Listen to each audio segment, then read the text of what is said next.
Good morning everyone. Good morning.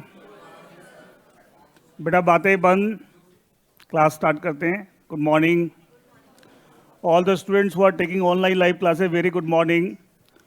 जिन बच्चों की आज पहली क्लास है, सबसे पहले उन सबको बहुत बहुत बधाई। आप लोग फाउंडेशन पास करके नेक्स्ट लेवल पे आ चुके हैं, सी इंटरमीडिएट लेवल। जो बच्चे पहले से ही आपको क्लास कर रहे हैं उनको पहले ही बधाई मिल चुकी है। Anyway, I hope you are aware that, थोड़ा सा वॉल्यूम कम कर, that I am going to teach you the corporate and other laws paper of CA Inter Group 1. This is a paper number 2 in your Group 1. 4 papers आपकी, I think सभी बच्चों को ये पता है कि सब आपके नवंबर 23 में ओल्ड सिलेबस ही चलेगा। I think every one is aware about this. And अभी ओल्ड सिलेबस में यू नो दैट दोनों ग्रुप्स के अंदर 4 पेपर हैं। तो ग्रुप 1 के अंदर पेपर नंबर 2 जो है, that is the corporate and other laws, that is the paper I am going to teach.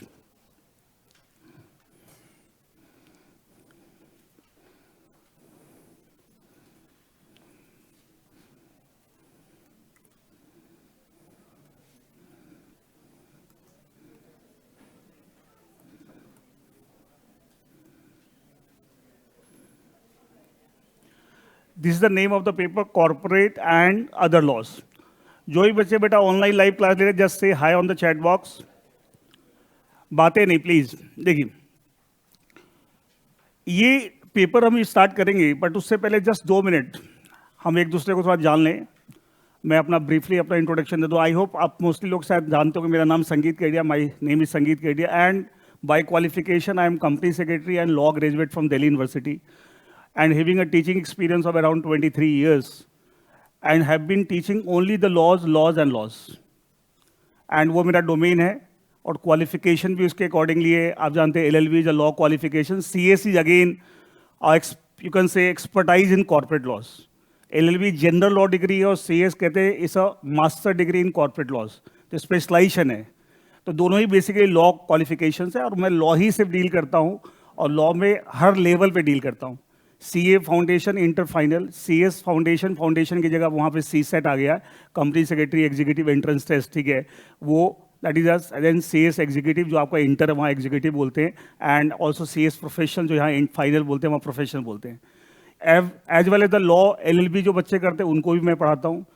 कई बार ऐसे भी लोग आते हैं पढ़ने के लिए, या कई बार as a guest lecture I take the for the people who are already lawyers, उनके लिए भी मैं गेस्ट लेक्चर लेता हूँ। Sometimes even for civil servants की ट्रेनिंग होती है, वहाँ ट्रेनिंग में अगर लॉ पढ़ाना होता तो sometimes I invited as a guest lecturer. तो मेरा पूरा फील्ड लॉ का है, and at every level I am teaching the laws, that is my basically field, ठीक है। जहाँ तक आप लोगों की बात है, धीरे धीरे हम क्लास जैसे चलती रहेगी, हम आप लोग एक दूसरे को जानते रहेंगे। अभी एक बार मैं सबके नाम सुन भी लूँगा तो मैं भूल जाऊँगा, लेकिन धीरे धीरे जब क्लास चलेगी एक दूसरे से हम बातचीत करेंगे। अच्छा, क्लास के अंदर 1-2 चीज़ें, जब I think everyone has got the book, ठीक है। आज हम कॉर्पोरेट लॉ स्टार्ट करें, तो कॉर्पोरेट लॉ का आपको वॉल्यूम 1 मिल गया है। कॉर्पोरेट लॉ पे 2 वॉल्यूम्स है, वॉल्यूम 1 एंड वॉल्यूम 2। दूसरा वॉल्यूम मिलेगा वो भी कॉर्पोरेट लॉ का ही है। और जो थर्ड वॉल्यूम मिलेगा that is other laws. Paper के 2 पार्ट हैं, corporate laws and other laws, बताऊंगा। तो 3 पार्ट मिलेंगे किताब के, उसमें पहले 2 वॉल्यूम कॉर्पोरेट लॉ से रिलेटेड है, and third volume will be relating to the other laws, ठीक है। आपको किताब रेगुलर कैरी करनी क्लास में, नंबर 1। सब लोग आज अगर नहीं भी लाएं कोई बात नहीं है, कल से सब लोग एक लॉ का रजिस्टर बनाएंगे, ठीक है। और रजिस्टर भी जरूर कैरी करना है, बुक एंड रजिस्टर दोनों आपको कैरी करना है इन एवरी क्लास। एक क्लास में जब मैं कुछ डिस्कस कर रहा हूं और जो चीज़ एज इट इज बुक में दे रखी है मैं उसको एक्सप्लेन कर रहा हूं, you are not required to write it, book में ऑलरेडी है। लेकिन मैं कोई एक्स्ट्रा चीज़ें बता रहा हूं, मैं कोई डायग्राम बना रहा हूं समझाने के लिए, तो वो सब चीज़ें आप रजिस्टर में नोट कर सकते हैं। अच्छा, नोटिंग जब करेंगे तो दोनों चीज़ का ध्यान रखेंगे, बुक में भी डेट डालेंगे और रजिस्टर में भी डेट डालेंगे। जैसे मैच करना, जैसे आज 13 फरवरी 2023 है, आपने रजिस्टर में डेट डाली और बुक में भी डेट डाली, तो मैच करता है ना साहब, कि रजिस्टर में यहाँ से यहाँ तक अगली डेट से पहले जहाँ तक पढ़ा है रजिस्टर में उसके हिसाब से आप मैच करके पढ़ सकते हैं। जब रिवाइज करें तो सब चीज़ें बहुत हेल्प करेगी, लेकिन आप नोटिंग नहीं, लेकिन जो चीज़ें ऑलरेडी बुक में उसको दोबारा लिखने की जरूरत नहीं है, क्योंकि आप टाइम वेस्ट करें। क्लास में ज़्यादा कंसंट्रेशन किस में लगाना है, सुनने में, समझने में। ये चीज़ें बार बार नहीं होती, ठीक है। लेकिन जो चीज़ लिखी हुई है उसको दोबारा आप लिख रहे हैं, you are wasting your time. जो चीज़ एक्स्ट्रा बताई उसको जरूर नोट करना है। Is that clear? अच्छा, कोई भी डाउट हो, कोई भी क्वेरी हो, कोई भी क्वेश्चन हो, एनीथिंग, ठीक है, you have all the freedom to ask your doubts. मतलब डाउट्स पूछने में किसी तरह की कोई रिस्ट्रिक्शन नहीं है, लेकिन क्लास के अंदर कोशिश करेंगे डाउट वो पूछे जो हमारे सब्जेक्ट से रिलेटेड है। अगर अदर देन सब्जेक्ट कोई बात आपको पूछनी है, यू आर मोस्ट वेलकम। आप क्लास के बाद मैं नॉर्मली 10-15 मिनट रुकता हूं, ठीक है, आप पूछ सकते हैं। अदरवाइज सबके साथ आपको डाउट नंबर शेयर हो चुका हो या हो जाएगा, तो आप डाउट नंबर भी पूछ सकते हैं। एक्स्ट्रा चीजें भी कुछ पूछनी है पूछ सकते हैं, लॉ से रिलेटेड, आई एम देयर। लेकिन क्लास में कोशिश करना है टॉपिक्स रिलेटेड, क्योंकि आप एक्स्ट्रा चीज पूछ रहे, हो सकता है किसी और बच्चे का इंटरेस्ट नहीं है, तो हम सारे को साथ में लेके चल रहे हैं, ठीक है। तो वो कई बच्चे को लगता है सब टाइम वेस्ट हो रहा है, तो आई थिंक एक्स्ट्रा चीज जो है, बट सब्जेक्ट से रिलेटेड कोई भी डाउट्स है, क्वेरी, जो सब्जेक्ट हम पढ़ रहे हैं, you have full freedom. But एक चीज ध्यान रखें, फ्रीडम है, लेकिन साथ में एक लाइन बोलते हैं, freedoms comes with a responsibility. सुना एक लाइन, ठीक है। सब लोग हिंदुस्तान में तो आज़ादी, फ्रीडम की बात करते हैं, बट फ्रीडम का सही मतलब नहीं जानते। Freedom always comes with a responsibility. Responsibility आपकी ये है, क्लास के अंदर आपको सिंसियरली लेक्चर अटेंड करना है, सुनना है क्या बताया जा रहा है। अगर आप, क्या होता है कई बार डाउट ऐसा आते हैं, अभी मैंने कोई चीज़ बोला और बच्चा 2 मिनट बाद वही चीज़ पूछता है, इसका मतलब वो क्लासेस सुन नहीं रहा है, वो इधर उधर ध्यान कहीं और है। तो रिस्पॉन्सिबिलिटी भी आपकी है कि आप अगर ध्यान से लेक्चर सुनेंगे, समझेंगे, तो आपके डाउट्स वैसे ही कम से कम हो जाएंगे। बट फिर भी कुछ होता है, just raise your hand and I will take your doubts, ठीक है। उसके लिए कोई क्लास के बाद भी, क्लास के अंदर भी, ठीक है, डाउट नंबर भी है। और अदर देन सब्जेक्ट भी कुछ पूछना चाहे, मोस्ट वेलकम, कोई प्रॉब्लम नहीं है। देखिए, I will try to help you out to the best of my capabilities, ठीक है। देखिए, टीचर का काम क्या, जो हमारे पास है सब बांटने के लिए। Knowledge is all for sharing, ठीक है। तो अगर आपको कुछ शेयरिंग से कुछ फायदा हो सकता है, टेक इट, कोई मनाही नहीं है, कोई मनाही नहीं है। एक्स्ट्रा चीज़ें पूछेंगे, जो मुझे समझ आता है, जो मुझे पता है, नहीं कोई चीज़ मुझे पता है मैं मना कर दूँ, ऐसा भी इस चीज़ के बारे में मुझे जानकारी नहीं है। लेकिन सब्जेक्ट से रिलेटेड चीज़ें क्लास में पूछिए, उसके अलावा एक्स्ट्रा चीज़ें आप अदर देन क्लास आप पूछ सकते हैं, डाउट नंबर पे, अदरवाइज क्लास के बाद या क्लास से पहले। इज दैट क्लियर, ठीक है। और कोई डर के नहीं बैठना है, बड़े आराम से। और एक लॉ के बारे में एक जनरल इंप्रेशन में होता है कि सर थोड़ा बोरिंग होता है, याद बहुत करना पड़ता है, but I can make this subject very interesting, I promise you, provided you are with me. आपको देखिए क्या होता है, वन साइडेड काम नहीं होता। मैं कुछ भी कर लूँ, लेकिन साथ आप नहीं दे रहे। मैंने बोला बच्चों को रजिस्टर लगाना है, मैं क्लास में बोला हर क्लास को अगली क्लास से पहले रिवाइज करके आना है। अगर बच्चा ये नहीं कर रहा तो you are not cooperating with me. अब वो कोऑपरेट नहीं करेंगे तो क्या होगा, जो मैं आउटपुट देना चाहता हूँ आउटपुट आएगा नहीं, कि वन साइडेड आ नहीं सकता। इट इज, दोनों लोग मिलकर काम करेंगे तो आपको आउटपुट आएगा, और डेफिनेटली आएगा। ऐसा नहीं है वेरी इंटरेस्टिंग, ऐसा नहीं है, लेकिन सही तरीके से पढ़ना पड़ता है और सही तरीके से समझना पड़ता है। अगर वैसे करेंगे तो it's a very interesting subject, ऐसा नहीं कि इट्स वेरी बोर। आप कहीं भी आप सुन लीजिएगा, लोग नॉर्मली ऐसा इंप्रेशन कैरी करते हैं, बट उस इंप्रेशन को हम खत्म कर देंगे, उसकी कोई टेंशन नहीं। Is that okay. अब ये जो सब्जेक्ट है, corporate and other laws,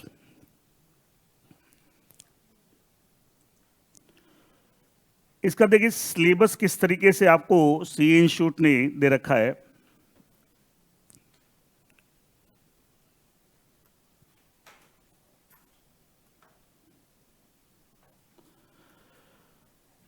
It is divided in 2 parts: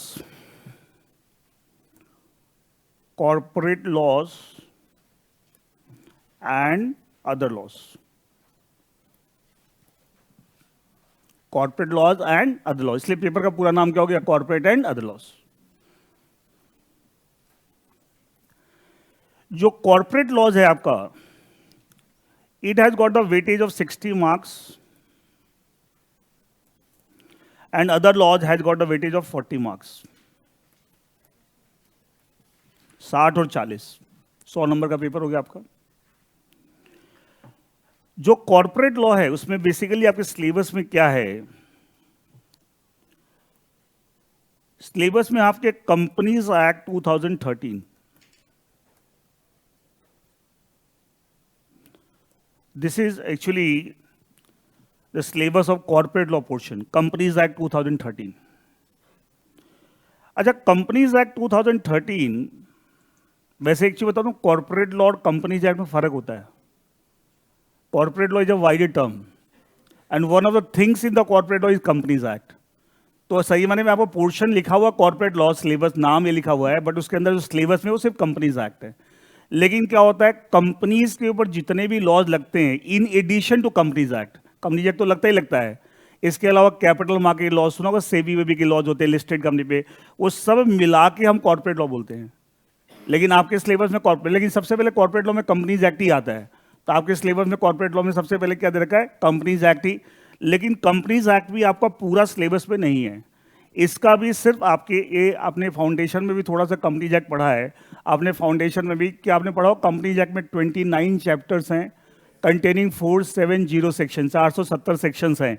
तो आपके सिलेबस में आपको पहले 10 सेक्शन आपके फाउंडेशन सिलेबस में थे, वो भी आप दोबारा से यहाँ पढ़ेंगे। फाउंडेशन में आपने जो भी पढ़ा ठीक है, मैं 0 लेवल से पढ़ाऊंगा, मैं ये मान के चल रहा हूँ कि आपने फाउंडेशन में पढ़ा हो या नहीं पढ़ा, उससे मुझे मतलब नहीं है, मैं 0 लेवल से। और कोई बार कोई चीज़ आपने पढ़ी है बट उसको और हम बेटर करेंगे, कोई फाउंडेशन था, इंटर है, हमेशा लेवल्स को रेज करना चाहिए और थोड़ा डिटेल में डिस्कशन करेंगे, ठीक है। तो हम 0 लेवल से मान के चलेंगे, हमें पहले से कोई मतलब नहीं कि पहले आपने क्या पढ़ा है क्या नहीं पढ़ा है। Is that clear?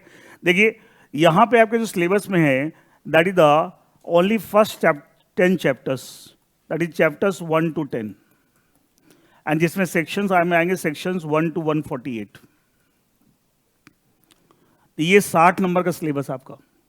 Companies act 2013 वो भी पूरा नहीं, पहले 10 चैप्टर्स 1 to 10, एंड उसमें सेक्शंस कौन से कवर्ड है, section number 1 to 148। Is that okay? ये आपका कॉर्पोरेट लॉ का सिलेबस है। एंड ये मैं समझना कि साहब ये थोड़ा सा इतने सिलेबस के अंदर आपके 50+ लेक्चर ही लगेंगे। 60 नंबर का है तो 50 से ज्यादा ही लेक्चर लग सकते हैं, कम नहीं लगेंगे। अब आते अदर लॉज। अदर लॉज में मैं अलग से यहां लिख देता हूं, अदर लॉज।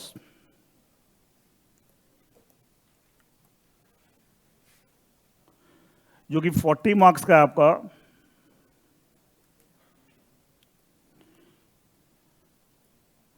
यहां पे एक टॉपिक सिलेबस में आपका है, that is the Indian contract act. आप बोले सर ये तो फाउंडेशन में पढ़ा था,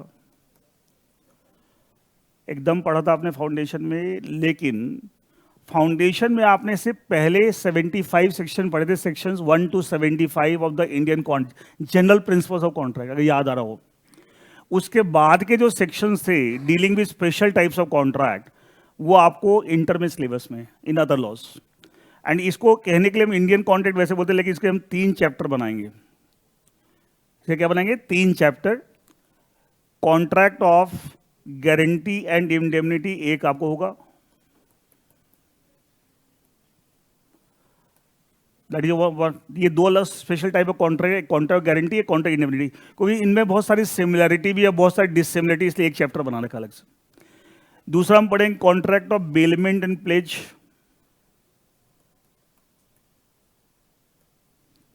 और तीसरा पढ़ेंगे contract of agency, principal agent जो पढ़ते हैं आप, ठीक है, उससे रिलेटेड प्रोविजन। तो देखा जाए 5 तरह के स्पेशल टाइप्स ऑफ कॉन्ट्रैक्ट हो गए, contract of guarantee and contract indemnity 2, ये एक चैप्टर है दोनों, क्योंकि सिमिलर से हैं। Contract of bailment, contract pledge 4, ये दोनों का एक चैप्टर है, और एक लास्ट चैप्टर कॉन्ट्रैक्ट एजेंसी। तो 3 चैप्टर्स आपके कहने के लिए एक ही एक्ट से रिलेटेड है, लेकिन 3 चैप्टर्स में हमने इसको डिवाइड किया हुआ है, contract of guarantee indemnity, contract of bailment and plays and contract of agency. Clear? Act सब ये सारे प्रोविजन कहां से लेंगे हम? Indian contract act after section number 75। ये पहले 75 सेक्शन आपने फाउंडेशन में पढ़ा है। Is that clear? Next topic जो आपके सिलेबस में under other laws, that is the negotiable instruments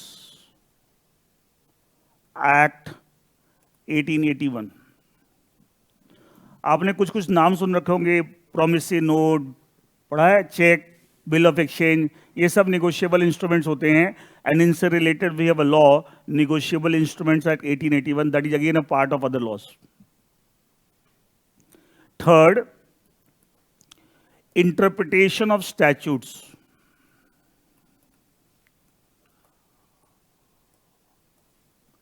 interpretation of statutes, इस चैप्टर में आप देख रहे हैं कोई एक्ट का नाम नहीं आ रहा है, क्योंकि ये एक्ट है भी नहीं। इस चैप्टर के अंदर आप ये पढ़ेंगे कि साहब स्टैट्यूट्स बोलते हैं एक्ट्स को, जो एक्ट्स होते हैं इनको इंटरप्रेट करने के लिए क्या क्या नियम है, क्या प्रिंसिपल्स हैं, क्या रूल्स हैं, क्या क्या चीज़ें हमें फॉलो करनी चाहिए in order to do the correct interpretation of the statutes. Clear? ये बहुत इंपॉर्टेंट टॉपिक है, ये सारे लोगों को समझने में हेल्प करेगा। ठीक है, मैं इसके बारे में बीच बीच में यूज करता भी रहूँगा, जब भी यहाँ से कुछ अप्लाई करूँगा वो समझा भी दूंगा क्या चीज़ें हैं, कैसे हम यूज कर रहे हैं। And the last is that is the general clauses act. General clauses act 1897। तो कहने के लिए 4 टॉपिक है, वैसे 6 हैं। एक चैप्टर ये हो गया आपका, एक ये हो गया और एक ये, तीनों लेकिन related to Indian contract act. And then we have 4th negotiable instruments act, then interpretation statute, then general clause 1897। तो ये सिलेबस आपका अदर लॉज का 60 and 40, companies act, corporate law 60 and marks का, chapter 1 to 10, section 1 to 148 companies act 2013 and that is of 60 marks. Paper pattern जो आपका, ये clear है सबको? अच्छा, जो पेपर पैटर्न है आपका, it's a mix pattern.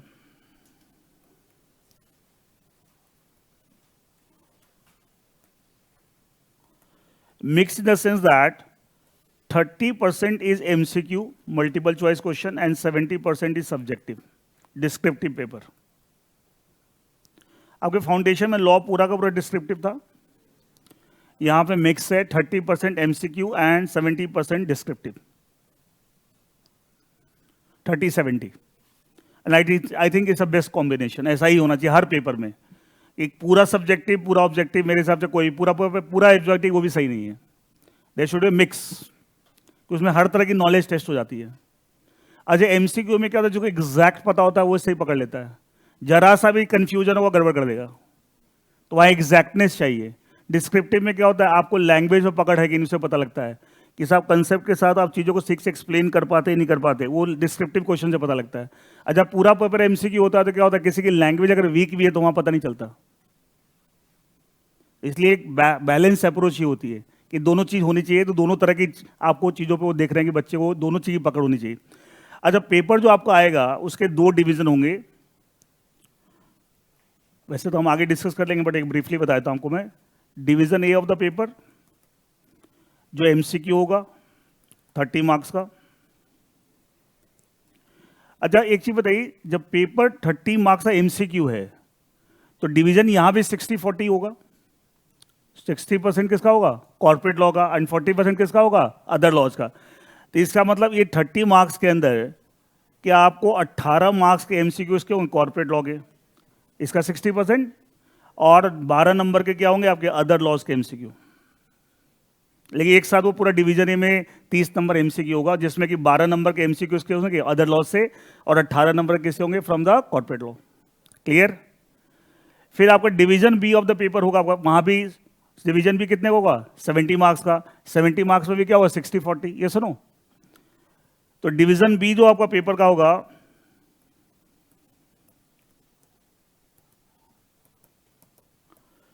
That is descriptive of 70 marks, and यहां भी 2 पार्ट में आपका डिवाइड होगा।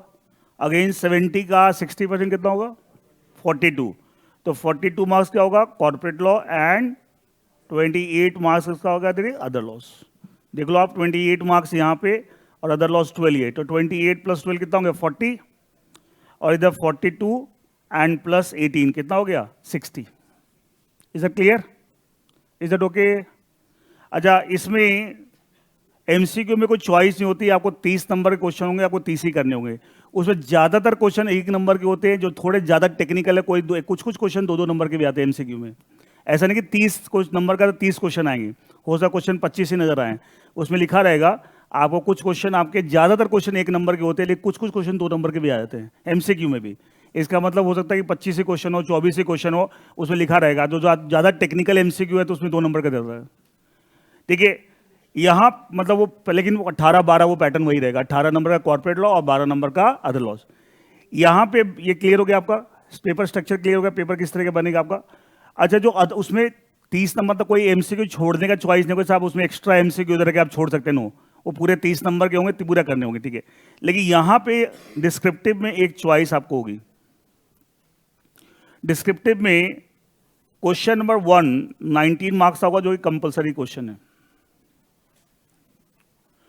Question number 2 to question number 5 कितने होगा? 4 क्वेश्चन, 2 3 4 5, इस 17 marks each and you have to attempt any 3, एक चॉइस यहां पे। तो 17, 4 क्वेश्चन है, एक छोड़ सकते हैं, 2 3 4 5, सारे क्वेश्चन 17 नंबर के हैं। तो 17 इंटू 3 कितना हो गया? 51, और पहला क्वेश्चन कितने का? 19 का, तो टोटल कितना हो गया? 70 मार्क्स। और हर क्वेश्चन में पार्ट्स होंगे, किसी में 3 पार्ट होंगे, किसी में 4 पार्ट भी हो सकते हैं, ठीक है। और हर क्वेश्चन के कुछ पार्ट्स कॉर्पोरेट लोग हैं, कुछ पार्ट्स अदर लॉज के होंगे। ये जानबूझ के ऐसा स्ट्रक्चर बनाया है, क्यों? किसी बच्चे ने अगर अदर लॉ छोड़ा है तो फंसेगा, कॉर्पोरेट लॉ छोड़ा है तो फंसेगा। ऐसा कभी नहीं, कोई एक पूरा क्वेश्चन के सारे पार्ट्स कॉर्पोरेट लॉ से या सारे पार्ट अदर लॉ से ऐसे नहीं होते। नॉर्मली हर क्वेश्चन में ऐसा होगा कि some parts are from corporate law, some parts from the other law, लेकिन नेट रिजल्ट वही निकलेगा कि साहब 28 नंबर का क्या होगा? अदर लॉज, और 42 नंबर का क्या होगा? Corporate laws. बनाए इसी तरीके से पैटर्न है, इसलिए सब कुछ पढ़ना है, सारा सिलेबस, और हम डिटेल में पढ़ेंगे और साथ में एग्जाम के पॉइंट ऑफ व्यू से भी तैयारी करेंगे साथ साथ, ठीक है। और पहले कंसेप्चुअली चीज़ों को अच्छे से समझेंगे, फिर आपको एग्जामिनेशन पॉइंट ऑफ व्यू से भी चीज़ों को आप करेंगे, ठीक है। एंड मे एंड तक मैं आपका सबका सिलेबस कंप्लीट पूरी तरीके से, और बीच में जैसे चैप्टर खत्म होते जाएंगे टेस्ट शुरू हो जाएंगे, ठीक है। और पूरा सिलेबस खत्म होने के बाद जैसे जैसे आपके आगे बढ़ेगी पूरे full fledge mock test paper start हो जाएंगे आपके, ठीक है। एंड फिर बाद में आपकी कुछ जरूरत पड़ेगी तो हम मैराथन क्लासेज वगैरह सो भी वो सब चीज़ चलती रहेगी, हम बताता रहूँगा, ठीक है। अब हम स्टार्ट करते हैं कॉर्पोरेट लॉ। और कॉर्पोरेट लॉ में बेसिकली मैंने क्या बताया, हमें क्या पढ़ना है? Companies act.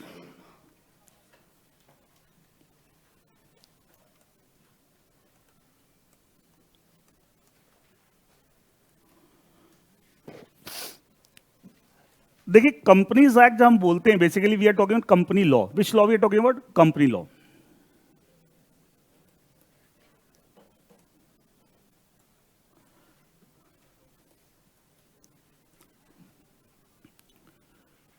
सबसे पहले ये समझते हैं, ये जो कंपनी लॉ है और जिसके ऊपर हमें इतने टाइम लगाना है, और जिसमें पूरा कंपनी लॉ भी नहीं, सिर्फ आपके पहले 10 चैप्टर हैं, तो ये टेक्निकल लॉ है, it's not a easy law. In fact foundation में आपके है थोड़ा सा, लेकिन फिर भी आप यहां पर थोड़ा डिटेल में समझेंगे चीजों को। देख, कंपनी लॉ सबसे पहले समझेंगे साहब इस लॉ का नेचर क्या है, what is the nature of this law.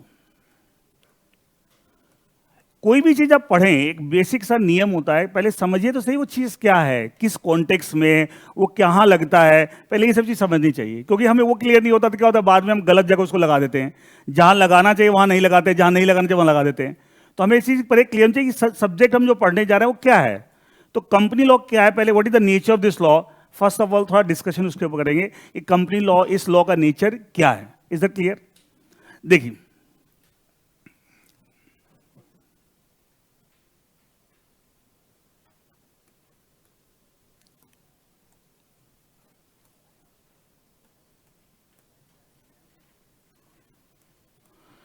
nature of company law.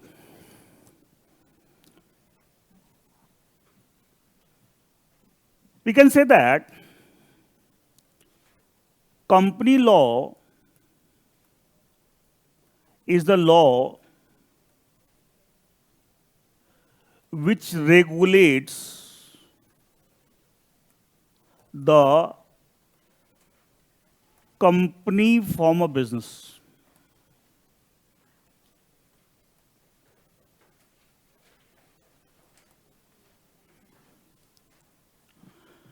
It is the law which regulates the company form of business. That is the nature of this law. अब इसको समझेंगे साहब, ये जो sentence लिखा हुआ इसका मतलब क्या है।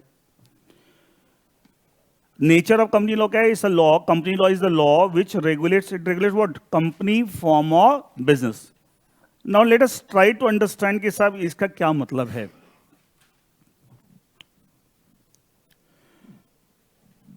Company law is the law, what does it do? Which regulates, regulate किसको करता है? The company form of business. It's a law which regulates the company form of business. Is that okay? अब सवाल उठता है कि साहब ये जो लिख तो दिया, बट उसका मतलब क्या? देख, खाली ये सेंटेंस को याद कर लिया, वो आपके जहन में उतरना चाहिए, दिल दिमाग में उतर जाना चाहिए, और उसके लिए थोड़ा डिस्कशन करना पड़ता है, समझना पड़ता है ये कहना क्या चाह रहा है। देखिए, I hope you all understand कि that there are various forms of doing the business. ये सुनो कि अब बिजनेस करने के बहुत सारे फॉर्म्स अवेलेबल हैं, like proprietary concern, partnership form, LLP, company form, cooperative society, HUF. या तो फाउंडेशन में कई जगह डिफरेंस पढ़ते होंगे, difference between partnership form business and the HUF business, LLP form, company form, मतलब we have various forms of doing the business. अच्छा बताइए, अगर if two or more person they are doing a business in the form of a partnership, so which law will regulate each and every aspect of that business? Indian Partnership Act 1932. Indian Partnership Act 1932 is the law which will regulate each and every aspect of that business. Why? Because form of business कौन सा है वहां पे? Partnership. अच्छा, मान लिया अगर दो या दो से ज्यादा लोग मिलके अगर एलएलपी बनाने में बिजनेस कर रहे हैं, लिमिटेड लाइबिलिटी पार्टनरशिप के फॉर्म में बिजनेस कर रहे हैं, तो will it be govern by Indian partnership act और the LLP act? LLP act, limited liability partnership act 2008। इसका मतलब अलग अलग फॉर्म के बिजनेस के लिए हमारे पास अलग अलग लॉज हैं to regulate that form of business. ये सुनो, रेगुलेट करने का मतलब क्या है? उसके हर एस्पेक्ट, जैसे हम लोग पार्टनरशिप फॉर्म बनाएंगे तो पार्टनर्स के क्या राइट्स होते हैं, क्या लायबिलिटीज होते हैं, फॉर्म को अगर रजिस्टर कराना है तो रजिस्ट्रेशन का प्रोसीजर क्या है, रजिस्ट्रेशन कराने के क्या फायदे हैं, नहीं कराएंगे तो क्या नुकसान है, मतलब हमें हर एस्पेक्ट पार्टनरशिप का किससे पता लग रहा है? From that law, Indian partnership act. That's why we say that law regulates the partnership form of business. Exactly, हम बोले company law is the law which regulates which form business? Company form of business. अगर कोई business company form में हो रहा है, किस form में हो रहा है? इन the form of a company, then in that case each and every aspect of that business will be regulated by which law? Company law. जैसे सबसे पहले कंपनी बना के हमें बिजनेस करना, तो कंपनी बनेगी कैसे? कहां दे रखा हुआ? कंपनी लॉ में। ये सुनो, कंपनी बन गई तो कम से कम कितने मेंबर चाहिए? कहां दे रखा है? कंपनी लॉ में। कम से कम कितने डायरेक्टर चाहिए? कहां दे रखा है? कंपनी लॉ में। अगर कंपनी के शेयर इशू करने हैं तो उसका तरीका क्या होगा और शेयर होल्डर के राइट्स क्या होंगे, उनकी मीटिंग कैसे होगी, कहां दे रखा है? कंपनी लॉ में। डायरेक्टर्स की मीटिंग कैसे होगी, डायरेक्टर्स के क्या राइट्स होंगे, क्या पावर्स होगी, क्या ड्यूटीज होगी, कहां दे रखा है? कंपनी लॉ में। कंपनी के बुक्स ऑफ अकाउंट्स कैसे मेंटेन हो, कहां दे रखा है? कंपनी लॉ में। कंपनी अगर नहीं काम कर पा रही, बंद करना, वाइंड अप करना, कहां दे रखा है? मतलब हर एस्पेक्ट कहां दे रखा है? कंपनी लॉ में। तो रेगुलेट करने का मतलब क्या है कि उसका हर पहलू किससे चलेगा? कंपनी लॉ से चलेगा। किसका? अगर कोई बिजनेस किस फॉर्म में हो रहा है? इन the form of a company. समझ आ रहा है एवरीवन? अब देखिए, बात अभी खत्म नहीं हुई। देखिए, हमने बोला कि सब company law is the law which regulates the company form of business. अब ध्यान सुनिएगा, क्या बिजनेस गुड्स का हो सकता है और क्या बिजनेस सर्विसेज का भी हो सकता है? हाँ या ना? अच्छा, इंफोसिस टेक्नोलॉजी लिमिटेड क्या बिजनेस कर रही है? हाँ, गुड्स का, सर्विसेज का? IT sector, IT services. ये सुनो, इंफॉर्मेशन टेक्नोलॉजी सर्विसेज। ये सुनो, इसका मतलब बिजनेस गुड्स का भी हो सकता है और सर्विसेज का भी। क्लियर है? अच्छा, गुड्स में भी क्या बहुत अलग अलग तरह के गुड्स के बिजनेस हो सकते हैं? ये सुनो, जैसे मैं एक नाम लिखता हूं, Tata Motors limited. I hope सबने नाम सुना है। अच्छा, क्या ये कंपनी है? यस। अच्छा, क्या करे? गुड्स का बिजनेस कर रही है या सर्विसेज का? गुड्स में क्या उनसे गुड्स? ऑटोमोबाइल, गाड़ियां बनाते हैं, गाड़ियां बनाते हैं। ये सुनो, गुड्स, ठीक है, ऑटोमोबाइल बिजनेस। मैं दूसरा एक नाम लिख रहा हूं, हिंदुस्तान यूनिलीवर लिमिटेड। पहले इसका नाम था हिंदुस्तान लीवर, बाद में नाम बदल के क्या हो गया? Unilever. Hindustan Unilever limited, short में बोलते हैं HUL। पहले इसको बोलते हैं HLL बोलते थे, हिंदुस्तान लीवर लिमिटेड, लेकिन बाद में इसका नाम बदल क्या हो गया? हिंदुस्तान। एक्चुअली क्या है, उसका रीजन है क्यों नाम बदला है, ये सब चीजें कभी हम डिस्कस करेंगे, ठीक है? Hindustan Unilever limited, HUL। अच्छा, क्या ये कंपनी क्या आपको गुड्स का काम कर रही है? हाँ है ना? अच्छा, इसका एक नहीं पता नहीं कितनी बिजनेस है एक ही कंपनी के अंदर। ब्रॉडली आप कह सकते हैं, अगर आपने एक टर्म सुना हो, आई डोंट नो, मैनेजमेंट वगैरह में आप सुनते होंगे, have you heard about this term FMCG, fast moving consumer goods? क्या आम जिंदगी में जो रोज चीजें सामान यूज होती है, ठीक है, हमने साबुन, शैम्पू, तेल, टूथपेस्ट, ब्रश, इस तरह के, क्या इस तरह के सारे, इसके अलावा भी क्वालिटी आइसक्रीम इसी की है। क्वालिटी आइसक्रीम जो आप खाते हैं उसी का है, ठीक है। तो इसके बहुत प्रोडक्ट हैं, हिंदुस्तान यूनिलीवर बहुत बड़ी कंपनी है एंड इसके इतने, तो ब्रॉडली गुड्स बना रही है, ठीक है, कंपनी फॉर्म में, क्लियर। तीसरा एग्जांपल लेते हैं, आईटीसी लिमिटेड, नाम सुना है? आईटीसी लिमिटेड, यस, ये टोबैको प्रोडक्ट लाइक सिगरेट्स बनाते हैं, ठीक है। इसके अलावा और भी चीजें बनाते हैं। अच्छा, जो आशीर्वाद आटा आता है वो इन्हीं का है। क्लासमेट की स्टेशनरी जो आप यूज करते हैं वो भी इन्हीं का है। ये सुनो, आईटीसी कहते हैं, लिखा रहता है आईटीसी, देखना रजिस्टर जो लिखा होगा क्लासमेट का, लेकिन लिखा रहेगा आईटीसी। इसका मतलब एक्चुअली ये आपको डिफरेंट प्रोडक्ट्स गुड्स ही बनाने हैं, भाई स्टेशनरी बना रहे हो या आटा बना रहे हो या आपको टोबैको प्रोडक्ट बना, सब गुड्स ही हैं। ये सुनो, again it's a company which is doing the business of goods. मैंने 3 कंपनियों को नाम लिखे यहाँ पे, क्या तीनों ही कंपनी गुड्स का काम कर रही है? हाँ ना, सेम गुड्स और डिफरेंट गुड्स, डिफरेंट। पहले वाली कार बना रही है, ऑटोमोबाइल बना रही है, ये एफएमसीजी में है। आईटीसी भी एफएमसीजी में है, जहाँ आटा वाटा बना रही है वो एफएमसीजी है, ठीक है। लेकिन मेन बिजनेस क्या है? टोबैको प्रोडक्ट, और भी बिजनेस है like stationeries and all that, lot of things are there, यार। अब देखिए, एक बात देखिए, ये सब गुड्स का काम कर रही हैं, लेकिन अलग अलग गुड्स का बिजनेस कर रही है। ये सुनो, लेकिन तीनों में कॉमन बात क्या है?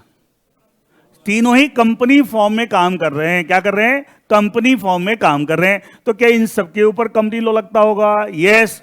क्या इनके बिजनेस का हर एस्पेक्ट किससे रेगुलेट होता होगा? According to company law. Y?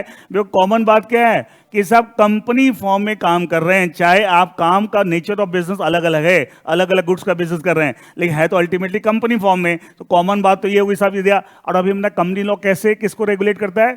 Any business which done in the form of a company. तो फॉर्म ऑफ बिजनेस आपका क्या है? कंपनी है, इसलिए तीनों पे ही कंपनी लॉ आपको अप्लाई होगा। Is that clear? अच्छा, आईटीसी लिमिटेड का, मैं आईटीसी का फुल फॉर्म क्या है? ठीक है, जो बच्चे आप बोल रहे हैं इनको थोड़ा मैं करेक्ट कर दूं, इसलिए मैंने जानबूझ के क्वेश्चन पूछा था। इसका पहले फुल फॉर्म होता था इंडियन टोबैको कंपनी लिमिटेड, अब नहीं है। अब इसका पूरा नाम ही आईटीसी लिमिटेड है। अब उसका रीजन में समझाया तो एक लाइन में सुन लीजिए रीजन। इनिशियली ये कंपनी, एक्चुअली आईटीसी है चाहे हिंदुस्तान यूनिलीवर, ये सब मल्टीनेशनल्स हैं। हिंदुस्तान यूनिलीवर की होल्डिंग कंपनी है यूनिलीवर ऑफ द यूके, ठीक है। यूनिलीवर बहुत बड़ी कंपनी है, उसने इंडिया में काम करने के लिए हिंदुस्तान लीवर बनाई थी पहले, उसी का नाम बाद में बदल के हिंदुस्तान यूनिलीवर कर दिया, ठीक है। ITC again is a subsidiary of some foreign company, इसकी जो पेरेंट कंपनी है बाहर की है, ठीक है। ये सब मल्टीनेशनल कंपनीज हैं, ठीक है। इंडिया में इतने सालों से काम करे तो हमें लगने लगा क्या है? अच्छा, कोलगेट जो टूथपेस्ट हम यूज करते हैं, लगता है इंडियन है, बाहर का है, मल्टीनेशनल है। एक्चुअली क्या है कि इतने सालों से इंडिया में है तो हमें लगने लगा कि साहब कोई चीज हम रोज देखते हैं, इतने सालों से, बचपन से देखते हैं, हमें लगता है यहाँ की चीज है, बट यहाँ की नहीं, सब बाहर की। Colgate is also from abroad, ठीक है। एनीवे, धीरे धीरे हम बहुत सारी बातें करेंगे। मैं चाहता हूँ क्लासरूम में ना सिर्फ हम ये नहीं कि एग्जाम में क्या आएगा, मैं हमेशा मेरा ऑब्जेक्टिव होता है, अच्छा एक चीज बताओ, आप जो पढ़ रहे हैं क्या उसका एक ही ऑब्जेक्टिव सिर्फ एग्जाम पास करना, या उसके अलावा एक दूसरा ऑब्जेक्टिव है? To become a very powerful and effective chartered accountant. Very effective and powerful. Powerful ये नहीं कि साहब बाहुबली बनना है, पावरफुल मतलब आप सही माने में अपनी क्वालिफिकेशन को जस्टिस कर सकें, किसी के सामने बात करें तो लगेगी सही माने में आपको क्वालिफिकेशन आपको सूट करती है, क्योंकि जिस तरीके से आप बात करेंगे, जो समझ होगी वो, क्योंकि जो चीज़ आप यहाँ प्रोफेशनल कोर्स में कोई भी सब्जेक्ट पढ़ रहे हैं, क्या सारी चीज़ आपके प्रोफेशनल लाइफ में यूज होगी? और आपने सही ढंग से नहीं पढ़ा तो प्रोफेशनल लाइफ में यूज ही नहीं कर पाओगे। तो होता क्या, वहां जाके लोग सक्सेस नहीं मिलती, लोग ग्रो नहीं करते, और वहां जाके फिर रिपेंट करते कि यार, और जब आपके अगल बगल वाले वो भी सेम डिग्री वाले या आपका जूनियर आपसे आगे चला जाएगा तो वो ज़्यादा नॉलेजेबल है, उन चीज़ों को सीरियसली लिया है, तो बड़ा खराब लगता है उस समय। तो इसलिए मैं दोनों ऑब्जेक्टिव साथ लेके चलता हूँ कि शॉर्ट टर्म ऑब्जेक्टिव पास करना, long term objective effective professional बनना। दोनों चीज़ साथ साथ लेके चलेंगे कि यह एक चीज़ से खाली काम नहीं चलने वाला है। एनीवे, एक्चुअली इसका ओरिजिनली नाम इंडियन टोबैको कंपनी लिमिटेड था, और ये सिर्फ टोबैको प्रोडक्ट्स का बिजनेस करते थे, और शॉर्ट में आईटीसी लिमिटेड बोलते थे। लेकिन आप जानते हैं इंडिया में टोबैको बिजनेस बहुत ही, कह सकते हैं, वल्नरेबल बिजनेस। वल्नरेबल मतलब उसमें रिस्क फैक्टर बहुत हाई है। क्यों रिस्क फैक्टर हाई है? कि कई बार ये बातें, अच्छा आज भी इंडिया में देखते होंगे सिनेमा हॉल्स में कहीं भी या कोई मूवीज में देखना, कोई भी अगर कोई भी पर्दे पे अगर कोई टोबैको प्रोडक्ट यूज करा था, लेकिन नीचे एक स्टैट्यूटरी वार्निंग आती है कि tobacco consumption injurious to health. इसका कहीं ना कहीं इस पर्टिकुलर चीज के लिए हमारे समाज में एक निगेटिविटी है, चाहे कितने भी कुछ लिए कहीं ना कहीं है ना, सरकार की तरफ से मैंडेटरी है कि आपको दिखाना है कि साहब आप सीन में दिखा, लेकिन साथ में दिखाना है, लोग को बताना है, ठीक है। ऑल्दो इसका अगर डिटेल में समझेंगे, इसके ऊपर एनालिसिस करें, इसी बात के ऊपर, सब फालतू की बातें हैं, भाई बंद ही कर दो ना, बंद ही कर दो। सरकार को बहुत मोटा रेवेन्यू मिलता है इस तरह के में, और जहां रेवेन्यू की बात आ जाती है ना तो सरकार बहुत बायस्ड है। तो सरकार बोलती है ठीक है हम आपको बता रहे अच्छा नहीं है लेकिन बंद नहीं कर रहे हैं, ठीक है। तो दोनों तरीके से एक बैलेंस कर रखा है, बट ये सब बेवकूफ़ी वाली बात है। सही मायने में एक्चुअली बहुत सारे फैक्टर्स होते हैं, बहुत कारण होते हैं क्यों कि ह्यूज रेवेन्यू तो government is getting from tobacco industry. Anyway, मैं ये बोल रहा था कि साहब इनको ये लगा आईटीसी को कि साहब हिंदुस्तान में क्या पता कौन सा कोई सोशल मूवमेंट शुरू हो जाए कभी भी, एंड ये बोलते हैं साहब हिंदुस्तान में कि टोबैको बिजनेस बैन ना हो जाए, रिस्की है, इंडिया में एक डर लगा रहता है। तो उनको लगा कि साहब हम एक ही काम कर रहे हैं और अगर बंद हो गया तो हमारी तो कंपनी का भट्टा बैठ जाएगा, हम तो एक ही काम। तो इन्होंने स्मार्टली धीरे धीरे क्या किया, और भी बिजनेस स्टार्ट कर लिए स्मार्टली। वो तो कर ही रहे हैं टोबैको का, कि कल के दिन कोई इशू हुआ तो एटलीस्ट एक बिजनेस बंद होगा तो बाकी सब तो है, एटलीस्ट वी कैन सर्वाइव। ये सुनो, स्टार्ट धीरे धीरे बाद में क्यों जाता है, स्टार्टिंग में तो खाली इनका टोबैको ही बिजनेस था, लेकिन बाद में इनके मैनेजमेंट को लगा कि साहब यहाँ पे थोड़ा सा रिस्की है, ठीक है। तो इन्होंने धीरे धीरे कई सारे, अच्छा एक जॉन प्लेयर करके आपको देखते हो कपड़े, रेडीमेड कपड़े, ठीक है, वो भी इन्हीं का है, आईटीसी, ठीक है, जॉन प्लेयर, ठीक है, बहुत सारे बिजनेस शुरू कर दिए। अच्छा बिस्किट इंडस्ट्री जो है उसमें बोलते हैं पार्ले और ब्रिटानिया की मोनोपोली ऑलमोस्ट। अच्छा उसके अंदर आज सनफिश भी ने एक ब्रांड बना लिया अपना, सनफिश भी आईटीसी का है, सनफिश भी क्या है, आईटीसी का है। शाहरुख खान से ऐड कराते थे, बहुत पैसा खर्च किया इन्होंने, क्योंकि बिस्किट इंडस्ट्री के अंदर एंटर करना इतना आसान है किसी नए प्लेयर को, क्योंकि बोलता पार्ले और ब्रिटानिया इंडिया में मोनोपोली ऑलमोस्ट, मतलब कि मेन यही प्लेयर्स है, ठीक है। एंड इसके अंदर भी इसने सनफिश का भी ठीक ठाक नाम हो चुका है। तो आईटीसी ने क्या किया, बहुत एग्रेसिवली, और प्रोडक्ट को भी आशीर्वाद है, ये डिफरेंट एफएमसीजी सेक्टर है, स्टेशनरी है, जिससे कि डिफरेंट। अब सोच के देखिए, आप आटा भी बना रहे हैं, आप कपड़े भी बना रहे हैं, आप स्टेशनरी बना रहे हैं, और अभी कंपनी का नाम इंडियन टोबैको कंपनी। क्या does it sound bad, does it sound bad? ये सुनो, इसलिए इन्होंने क्या किया, अपना नाम ही कंपनी में अकॉर्डिंग टू लॉ चेंज करवा लिया, और बोला कि हम ब्रांड, आईटीसी एक ब्रांड बन चुका था, लोग आईटीसी के नाम से रिलेट करते थे, इसलिए उन्होंने आईटीसी छोड़ा नहीं, लेकिन फुल फॉर्म हटवा दिया। पहले फुल फॉर्म पूरा नाम ही था इंडियन टू, शॉर्ट में बोलते थे, अब इन्होंने नाम ये रखवा लिया, हमारा नाम ही क्या है, आईटीसी लिमिटेड। इसलिए कोई पूछे तो आप बता सकते हैं कि पहले ये था फुल फॉर्म, बहुत लोगों को नहीं पता है, ठीक है, वो आज भी बोलते हैं इंडियन टू कंपनी, जो आपने बोला, ठीक है, बता सकते पहले था, लेकिन बिकॉज चेंज ऑफ बिजनेस हुआ इनका, और जिसकी वजह से डिसाइड किया कि हमें नाम बदल लेना चाहिए, एंड इसका पूरा नाम ही, और आईटीसी को छोड़ नहीं सकते, ब्रांड समझो, नाम की एक ब्रांड वैल्यू होती है, ठीक है। एंड एक चीज, एक पर्टिकुलर ब्रांड का आप सामान खरीदते हैं, सेम सामान किसी दूसरे पैकेट में रख दिया, ब्रांड का नाम बदल दे, आप खरीद लोगे क्या? उस नाम से तो लोग रिलेट करते हैं, हाँ या ना? तो ये आईटीसी छोड़ना नहीं चाहते कि आईटीसी ब्रांड बन चुका था, इसलिए उन्होंने छोड़ा भी नहीं, लेकिन आपको इस तरीके से रखा जिससे कि कोई कंफ्यूजन ना हो, ठीक है। तो अब पूरा नाम ही इसका क्या है, आईटीसी लिमिटेड। एनीवे, अब आते हैं सर्विसेज। ऐसे कुछ कंपनीज के नाम हम लेंगे जो सर्विस सेक्टर में। अभी मैंने एक नाम आपको लिया था, इंफोसिस टेक्नोलॉजी लिमिटेड, मैं शॉर्ट में इंफोसिस लिख देता हूं, पूरा नाम है Infosys technologies limited, service sector की कंपनी है, IT sector, IT services. ICICI bank limited, banking services, goods और services, services, ICICI bank limited, banking services, है ना। तीसरा एग्जाम्पल है HDFC life, HDFC life insurance business. HDFC एक bank है, वो अलग कंपनी, सेम ग्रुप के अंदर मल्टीपल कंपनी जाती है, एंड उसमें एक एचडीएफसी लाइफ भी है। ये किससे रिलेटेड है? इंश्योरेंस बिजनेस से रिलेटेड है। इंश्योरेंस सर्विस है, सेक्टर गुड्स है, सर्विस है। इसका तो मैंने 3 कंपनियों का नाम सर्विस सेक्टर के लिखे हैं, Infosys technology limited, second is ICICI bank limited, and third is HDFC life limited. अच्छा, ये तीनों अलग अलग सर्विसेज में है, एक आईटी सर्विसेज में, एक बैंकिंग सर्विसेज में, और एक इंश्योरेंस सर्विसेज में। सर्विसेज में तो है, लेकिन सेम सर्विस और डिफरेंट सर्विस है, डिफरेंट सर्विस है, लेकिन कॉमन बात क्या है? कंपनी फॉर्म में बिजनेस कर रहे हैं, तो क्या इनके ऊपर भी कंपनी लॉ लगता होगा? क्या इनके भी बिजनेस का हर एस्पेक्ट किससे रेगुलेट होता है? By the provisions of company law. मैंने ऊपर एक लाइन क्या लिखी है, देखिए ऊपर क्या लिखा है, company law is the law. What is the nature of this law? It is the law. क्योंकि हम पूरा 60 नंबर में खाली कंपनी लॉ ही पढ़ने जा रहे हैं, तो आपको पहले समझ में आता है कि हम क्या पढ़ने जा रहे हैं। तो ये बोला company law is the law which regulates the company form business. It means any business, whether it is relating to goods, goods में any kind of goods, or any business which is relating to services, any kind of services. The only thing we need to check that if it is a business which is being done in the form of a company, then in that case, which law will regulate that? Company law will regulate that, हमेशा company law ही regulate करेगा। ये बात एकदम 100% clear होनी चाहिए। इसका मतलब अगर कोई भी बिजनेस चल रहा है किस फॉर्म में, कंपनी फॉर्म में, चाहे बिजनेस गुड्स का हो चाहे सर्विसेज का, गुड्स में any type of goods, services में एनी टाइप ऑफ सर्विसेज, उससे मुझे मतलब नहीं है। मुझे मेनली क्या देखना है, किस फॉर्म में बिजनेस चल रहा है, कंपनी फॉर्म में, तो कौन सा लॉ रेगुलेट करेगा, कंपनी लॉ उस बिजनेस के ईच एंड एवरी एस्पेक्ट को रेगुलेट करेगा। एंड अब बताइए जो सेंटेंस मैंने लिखा था क्या वो क्लियर हुआ? Company law is the law which regulates the company form of business. Everyone agreed? सबको समझ आ रहा है? ठीक है। नाउ अभी बात खत्म नहीं है, कुछ और चीज हम इसमें ऐड करेंगे। देखिए, अच्छा एक चीज बताओ, आईसीआईसीआई बैंक लिमिटेड, क्या इसके ऊपर बैंकिंग लॉज लगते होंगे? हाँ सर, ये बैंकिंग बिजनेस में है तो सर बैंकिंग लॉ भी तो लगने चाहिए। एकदम लगेंगे, मैंने कब मना किया?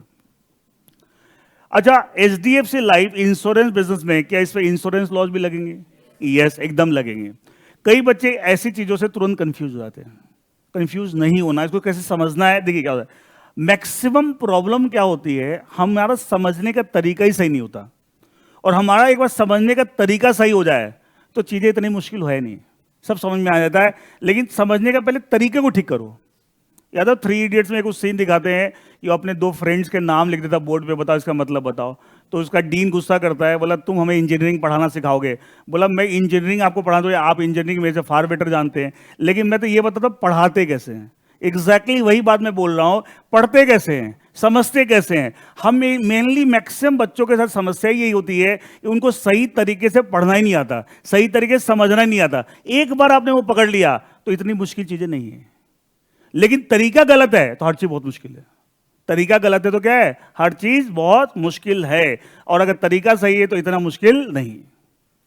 देखिए यहां पे हमने बोला था ICICI bank limited into the banking business, तो इसके ऊपर बैंकिंग लॉज भी लगेंगे। HDFC life into the insurance business पे इंश्योरेंस लॉज भी लगेंगे, एकदम लगेंगे। तो कई बच्चे कंफ्यूज, साहब इसमें बैंकिंग लॉ लग रहे हैं तो इसमें भी कंपनी लॉ कैसे लगेगा? एकदम लगेगा। अच्छा बताइए, ध्यान सुनना, आईसीआईसीआई बैंक लिमिटेड पे अगर हमने बैंकिंग लॉ लगाया और लगेगा तो क्या it is because of the company form of business और because of the nature of business? Nature की वजह से लगाया, नेचर ऑफ बिजनेस की वजह से लगाया, फॉर्म की वजह से? नेचर की वजह से। फॉर्म तो यहां भी कंपनी फॉर्म है, यहां भी कंपनी फॉर्म है, इन पे तो हमने बैंकिंग लॉ नहीं लगाया। इसका मतलब जब हमने बैंकिंग लॉ लगाया, it is not because of the form of business, because of nature of business. Nature of business क्या है? बैंकिंग बिजनेस है, इसलिए हमने बैंकिंग लॉ लगाया, इसलिए हमने बैंकिंग लॉ लगाया। और कंपनी लॉ की एप्लीकेबिलिटी नेचर ऑफ बिजनेस के आधार पर नहीं होती, किसके आधार पर होती है? फॉर्म ऑफ बिजनेस के आधार पर होती है। किसके आधार पर होती है? फॉर्म। मैंने कहा company law is the law which regulates the company form of business. तो फॉर्म के आधार पे हो रही है, वो नेचर ऑफ बिजनेस के आधार पे नहीं हो रही। और बैंकिंग जो लॉ हमने लगाया किसके आधार पे लगाया? नेचर ऑफ बिजनेस के आधार पे लगाया। किसके आधार पे लगाया? Nature of business. और वो दो, और नेचर ऑफ बिजनेस इसका बैंकिंग है, इन्फोसिस का नहीं है, एचडीएफसी लाइफ का नहीं है, इनका नहीं है, इसलिए इनके ऊपर मैं बैंकिंग लॉ नहीं लगा रहा हूं। हाँ है ना? अच्छा, एचडीएफसी लाइफ के ऊपर हम इंश्योरेंस लॉज भी लगाएंगे। अगेन क्या? Because of form of business और nature of business. Insurance business कर रही है company, nature of business insurance है, दैट्स व्हाई हम इसके ऊपर इंश्योरेंस लॉज भी लगा रहे हैं। इन एडिशन कंपनी लॉ तो इसलिए लगा रहा है, फॉर्म ऑफ बिजनेस क्या है? Company.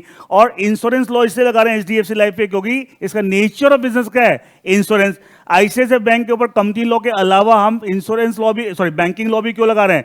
Because nature of business क्या है? बैंकिंग है, इसलिए वो भी लगा रहे हैं। अभी एक और डिस्कशन करते, थोड़ा सा आपको और क्लैरिटी आ जाएगी। मैं चाहता हूं कि आपको एकदम 100% क्लैरिटी आ जाए, कोई कंफ्यूजन नहीं हो जाए दिमाग में। और तब वो उसके लिए थोड़ा सा डिस्कशन करना पड़ता है, थोड़ी बातें करनी पड़ती हैं, तब जाके बात एकदम क्लियर होती है। देखिए,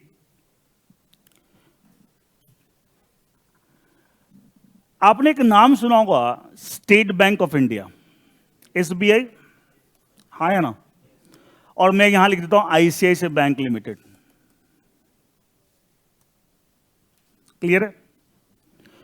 अच्छा, एसबीआई पे क्या बैंकिंग लॉ लगेगा? क्यों? नेचर ऑफ बिजनेस क्या है? बैंकिंग है, तो बैंकिंग लॉ लगेगा इस पे भी और इस पे भी, कि दोनों का नेचर ऑफ बिजनेस क्या है? बैंकिंग लॉ है। अच्छा, आईसीआईसीआई बैंक लिमिटेड पे कंपनी लॉ लगेगा? यस, क्योंकि फॉर्म ऑफ बिजनेस क्या है? कंपनी है। ये सुनो, एसबीआई पे कंपनी लॉ लगेगा? नो, क्यों? वो कंपनी फॉर्म में नहीं है। कंपनी लॉ की एप्लीकेबिलिटी फॉर्म के आधार पे हो रही है। SBI is not a company. SBI establish under special act of parliament, SBI act. अभी बताऊंगा, सब्जेक्ट डिटेल में डिस्कस करूंगा अलग से। अच्छा, कंपनी होगी तो कहां पे स्टैब्लिश होगी? कंपनी लॉ में। लेकिन कंपनी लॉ में स्टैब्लिश नहीं, इसके लिए अलग से पार्लियामेंट ने एक्ट पास किया है, उसको बोलते हैं एसबीआई एक्ट नाम है, उसके अंदर स्टैब्लिश हुई है। इसका इसमें कंपनी लॉ नहीं लग रहा। Why? Because it is not in the form of a company. लेकिन बैंकिंग लॉ लग रहा है। क्यों? क्योंकि बैंकिंग लॉ फॉर्म के आधार पे नहीं लग रहा है, नेचर ऑफ बिजनेस के आधार पे लग रहा है। किसके आधार पे लग रहा है? नेचर ऑफ बिजनेस के आधार पे लग रहा है। क्लियर है सबको? समझ में आ रहा है? अब देखो, नेचर ऑफ बिजनेस, इसका भी बैंकिंग है, इसका भी बैंकिंग, हमने दो बैंकिंग लॉ दोनों जगह लगा दिया। कंसेप्ट से आंसर के पीछे रट लिखते हैं। अच्छा, इसमें टिक था, इसमें भी टिक था, इसमें क्रॉस था, इसमें, अरे भाई रट्टे क्यों मार रहे हो? लॉजिक समझोगे किस तरीके से। मैं पहले कंपनी लॉ की बात करूंगा, फिर तुम्हारा टिक को काटा तो गड़बड़ हो जाएगा, है ना? पहले मैं कंपनी लॉ फिर बैंक। रटना नहीं है, समझना है। और समझ के फिर चीजें लर्न करना बहुत आसान हो जाता है। लेकिन बिना समझे मैं बताऊं, चीजें बहुत बहुत भारी पड़ जाती है। वो 3 इडियट्स देखी थी ना, एनुअल डे फंक्शन में वो स्पीच देता है बिना समझे। उसका लाइब्रेरियन बोलता है ना कि मैं तुम्हें समझाया था, नहीं नहीं बोलता, बोलता नहीं नहीं नहीं समझे तो मैं रट लूंगा। बहुत खतरनाक पड़ गया था, नहीं? तो इसलिए बता, रटना बहुत भारी काम होता है, ठीक है? और बहुत जगह इतनी बेइज्जती होती है, पूछे मैं आपको, इतनी इंबैरेसमेंट फील होती है लोगों, ठीक है? तो अंडरस्टैंड द थिंग और समझने के बाद चीजें इतनी मुश्किल नहीं है। मैं बताऊं को, देखिए, इज दैट क्लियर? अच्छा, मैं एक और एग्जांपल लेता हूं आपको, देखिए। अभी मैंने एक तरफ लिखा एचडीएफसी लाइफ,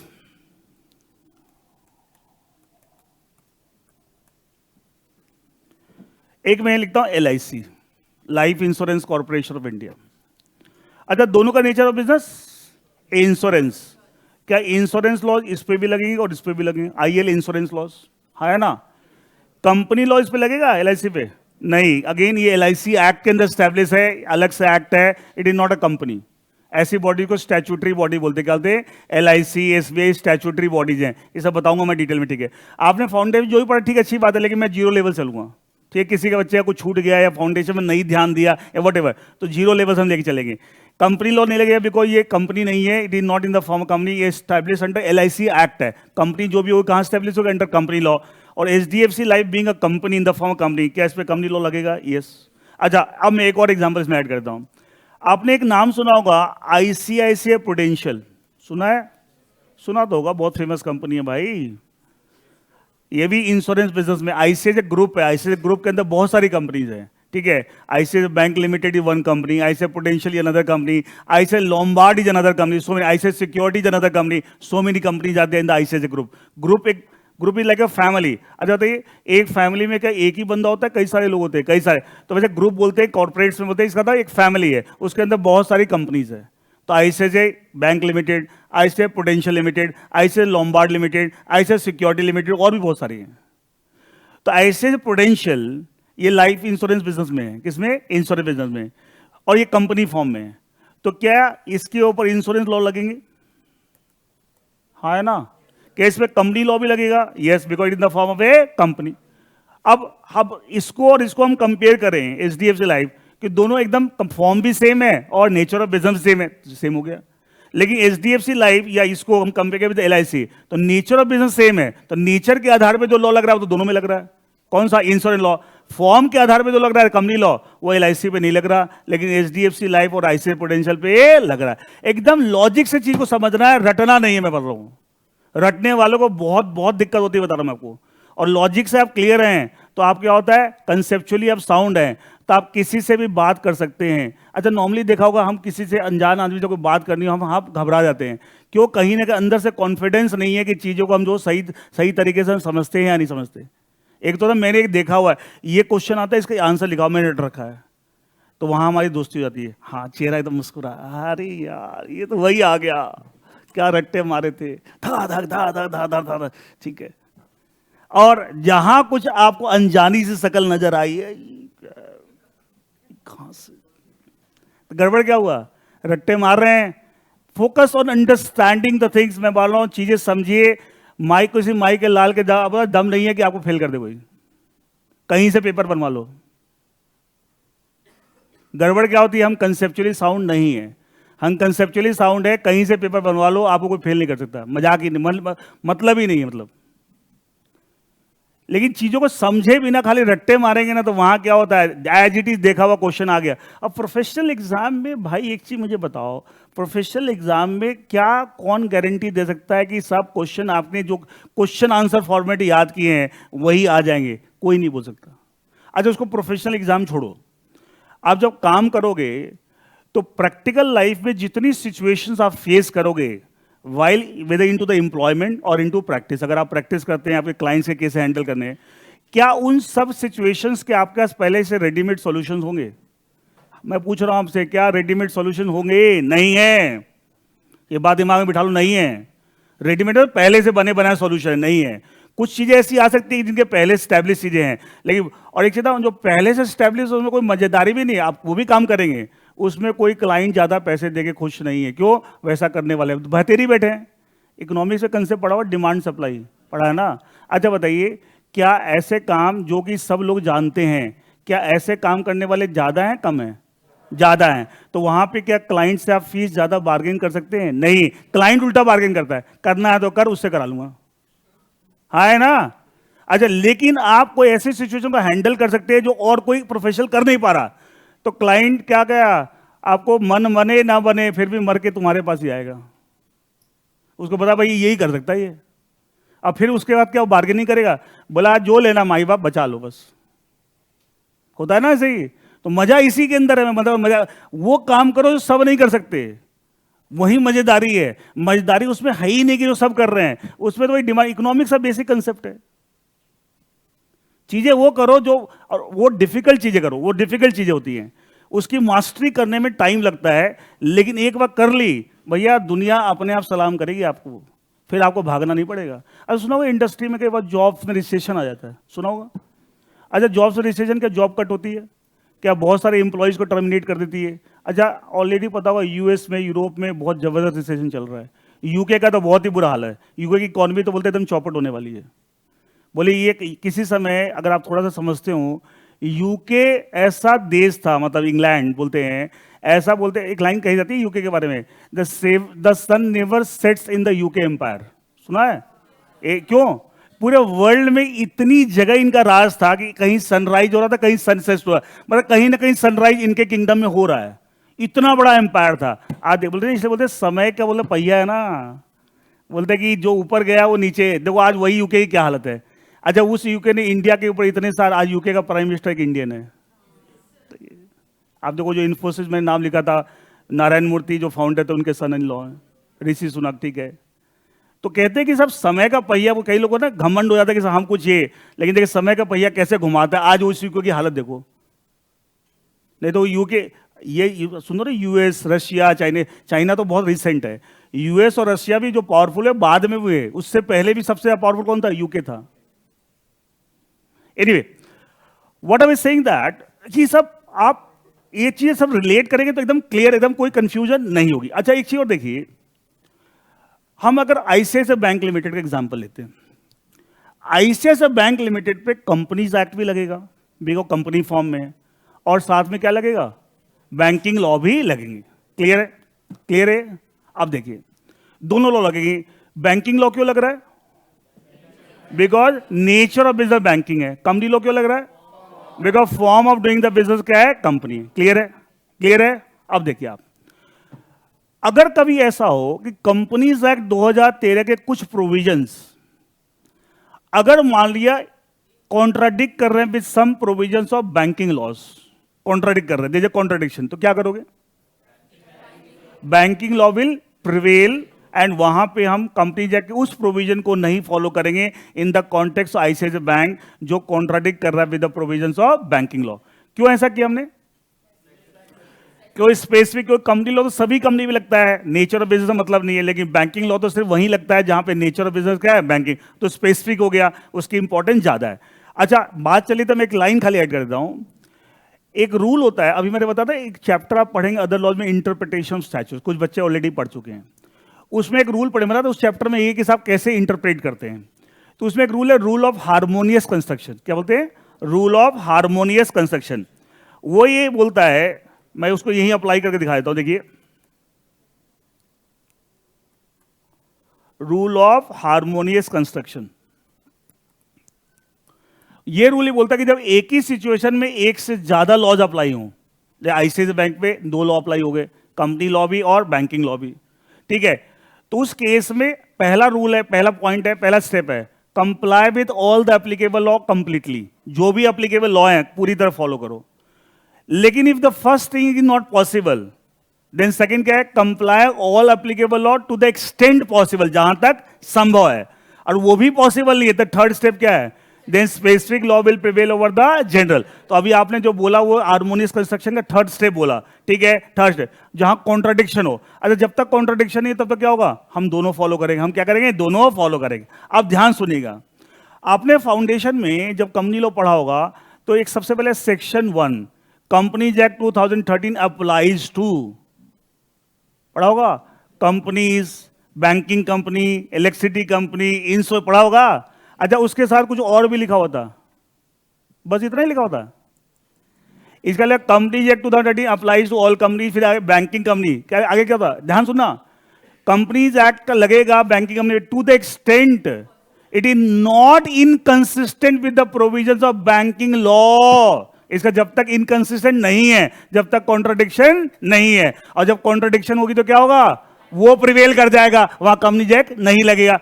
क्या सेक्शन 1 से मैच करा दी बात आपको, ये सुनो, और इसी बहाने आपने क्या पढ़ लिया, रूल ऑफ हार्मोनियस।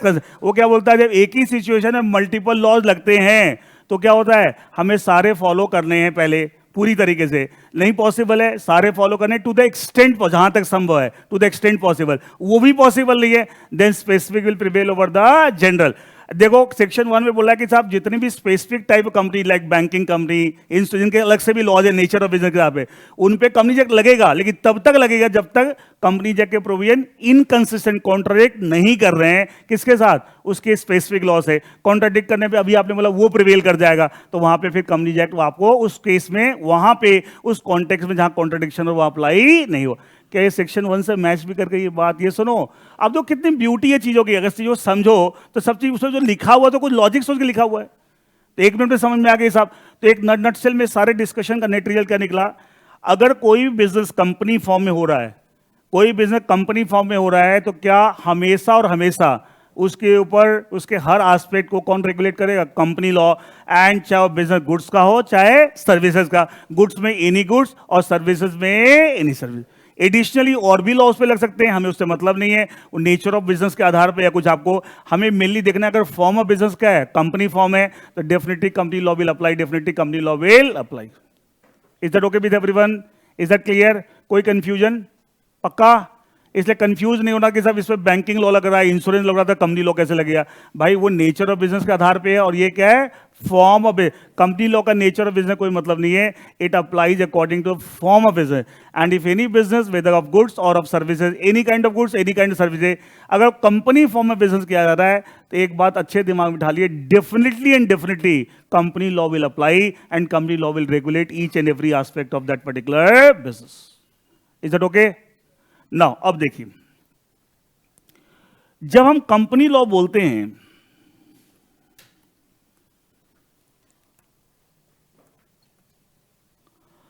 तो primarily we talk about companies act 2013। मैंने एक टर्म यूज किया प्राइमरली, इसका मतलब और भी चीजें हैं, लेकिन सबसे मेन चीज ये है। और भी क्या चीजें अभी थोड़ी देर में डिस्कस करेंगे। जब हम कंपनी लॉ बोलते हैं तो बेसिकली कंपनीज एक्ट 2013 की हम बात कर रहे हैं। क्लियर? अब थोड़ा सा 10 मिनट हम इस बात पे डिस्कशन करेंगे लॉ मेकिंग इंडिया में कैसे होती है। जिनको पता है अच्छी बात है, उनका रिवीजन हो जाएगा। वंश ने लिखा है कि TCS Tata consultancy service, yes, ये भी आपको सर्विस सेक्टर में है, ये भी आईटी सेक्टर की कंपनी है, जैसे इन्फोसिस है, similarly we have TCS, IT sector की कंपनी है। वंश ने लिखा है कि HUL इज अ कॉन्ग्लोमरेट। को बताया कॉन्ग्लोमरेट का मतलब? बहुत अच्छा बेटा, गुड, वेरी गुड। कॉन्ग्लोमरेट का मतलब क्या होता है? नहीं ऐसे तो पता ही नहीं चलेगा। हाँ बेटा आप बताओ, एक मिनट माइक दीजिएगा। सर एक ही एंटिटी में बहुत सारे बिजनेस हो रहे हैं। Yes, good. कॉन्ग्लोमरेट का मतलब ही होता है कि साहब कंपनी एक ही है बट उसके अंदर बहुत अलग अलग तरह के बिजनेस, वो भी रिलेटेड ही, बहुत diverse. HUL is one example of conglomerate. दूसरा एक एग्जाम्पल इंडिया में बहुत बड़ा कॉन्ग्लोमरेट LNT, लार्सन टुब्रो सुना होगा आपने। LNT is a big conglomerate. आपको एक सुनोगे तो आप हैरान हो जाओगे। उसके अभी रिसेंटली शायद चेयरमैन वो रिटायर हो गए, मिस्टर नाइक। एंड उसका LNT के अंदर बोलते हैं 68 बिजनेस है। वन कंपनी हैविंग 68 बिजनेस, किसको बोलते हैं 68 इज अ ह्यूज कॉन्ग्लोमरेट, ठीक है। एंड जब mister Nayak, AM Nayak, when he is going to retire, I think already retire हो गया, होने वाले हैं, तो ये प्लान हुआ कि साहब उसकी उनकी जगह कौन लेगा। और आज AM नायक ने अपनी पूरी जिंदगी यहां बिता दी, मतलब स्टार्ट अपना करियर यहीं से किया था ना, गोइंग टू रिटायर हियर। ये बोल रहे हैं कि साहब 68 में से कम 40 बिजनेस उन्होंने अपने समय में स्टैब्लिश कराए हैं। मतलब 40 तो उन्होंने अपने हाथ से स्टैब्लिश कराए हैं। तो उनको तो पकड़ है हर चीज की, लेकिन बोला इनकी जगह जो नया CEO बनेगा वो हैंडल नहीं कर सकता। इसलिए LNT को कई सारी कंपनी में डिवाइड किया जा रहा है, एंड बिजनेस को डिवाइड किया जाएगा कि कुछ बिजनेस एक कंपनी में, कुछ बिजनेस, और सबके अलग अलग CEO अपॉइंट होंगे। बोला हैंडल नहीं कर सकता नया बंदा। तो 68 बिजनेस उसको बोलते हैं, ह्यूज कॉन्ग्लोमरेट। एनीवे, देखिए मैं ये बोल रहा था कि साहब लॉ मेकिंग थोड़ा सा स्ट्रक्चर किस तरीके से हमारे कंट्री में चलता है, थोड़ा सा समझने की कोशिश कीजिएगा। एक हम टर्म बोलते हैं लेजिस्लेचर। अच्छा, बोलते हैं सिस्टम के 3 पिलर्स हैं, लेजिस्लेचर, एग्जीक्यूटिव एंड जुडिशरी। अच्छा, लेजिस्लेचर का क्या काम है? To make the laws, to make laws, that is the function of legislature. इसलिए लॉज को हम लेजिस्लेशन भी बोलते हैं, बनाने वाला लेजिस्लेचर है। अच्छा, बोलते हैं to legislate, to means to make laws, verb की तरह यूज हो रहा है। To legislate means to make laws, ठीक है। एंड लेजिस्लेशन, लॉज को लेजिस्लेशन भी बोलते हैं। बनाने वाला कौन है? Legislature.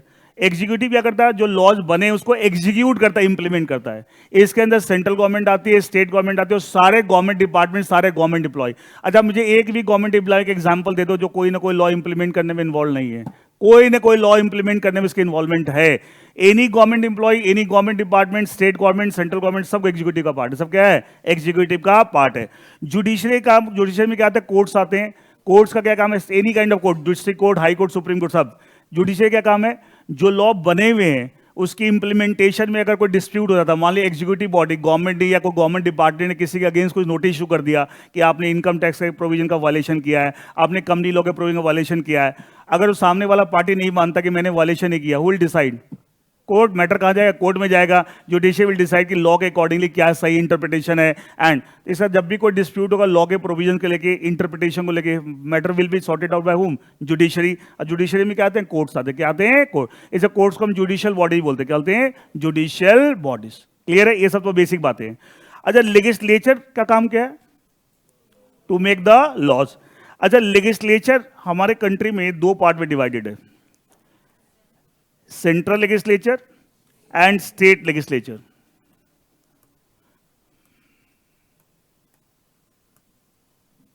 Central legislature, that is parliament.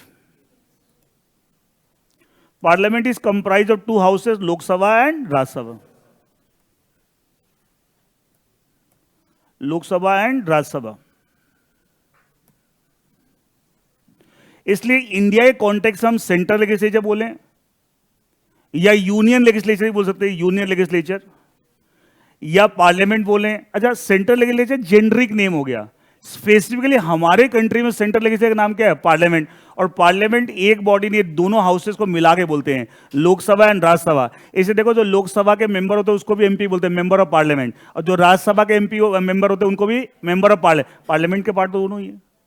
तो जो लोकसभा के भी मेंबर उनको भी MP बोलते हैं, राज्यसभा के मेंबर को भी MP बोलते हैं। Why? Because both the bodies are part of parliament. Clear? State में आपको we have a concept of state legislative assembly, state legislative assembly, जिसको हिंदी में बोलते हैं विधानसभा। क्या बोलते हैं? विधानसभा। और एक होता है स्टेट लेजिस्लेटिव काउंसिल, विधान परिषद।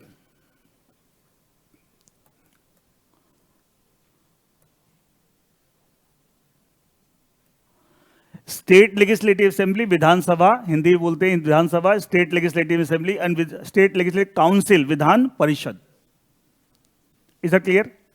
अच्छा, विधान परिषद सारे स्टेट्स में नहीं, ओनली फ्यू स्टेट। दिल्ली में एक सिर्फ स्टेट लेजिस्लेटिव असेंबली है। दिल्ली में सुना होगा विधानसभा, दिल्ली की विधानसभा, कल विधान परिषद दिल्ली में नहीं सुनोगे। कुछ बड़े स्टेट्स में दोनों हैं।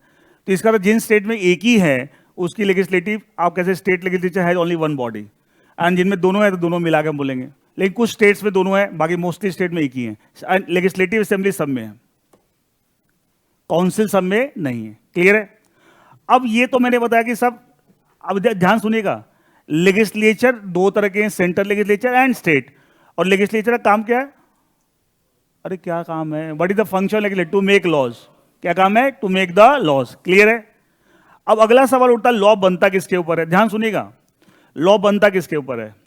आपने सुना होगा कॉन्स्टिट्यूशन ऑफ इंडिया में सबने पढ़ रखा है, यूनियन लिस्ट है, स्टेट लिस्ट है एंड कॉन्करेंट लिस्ट है।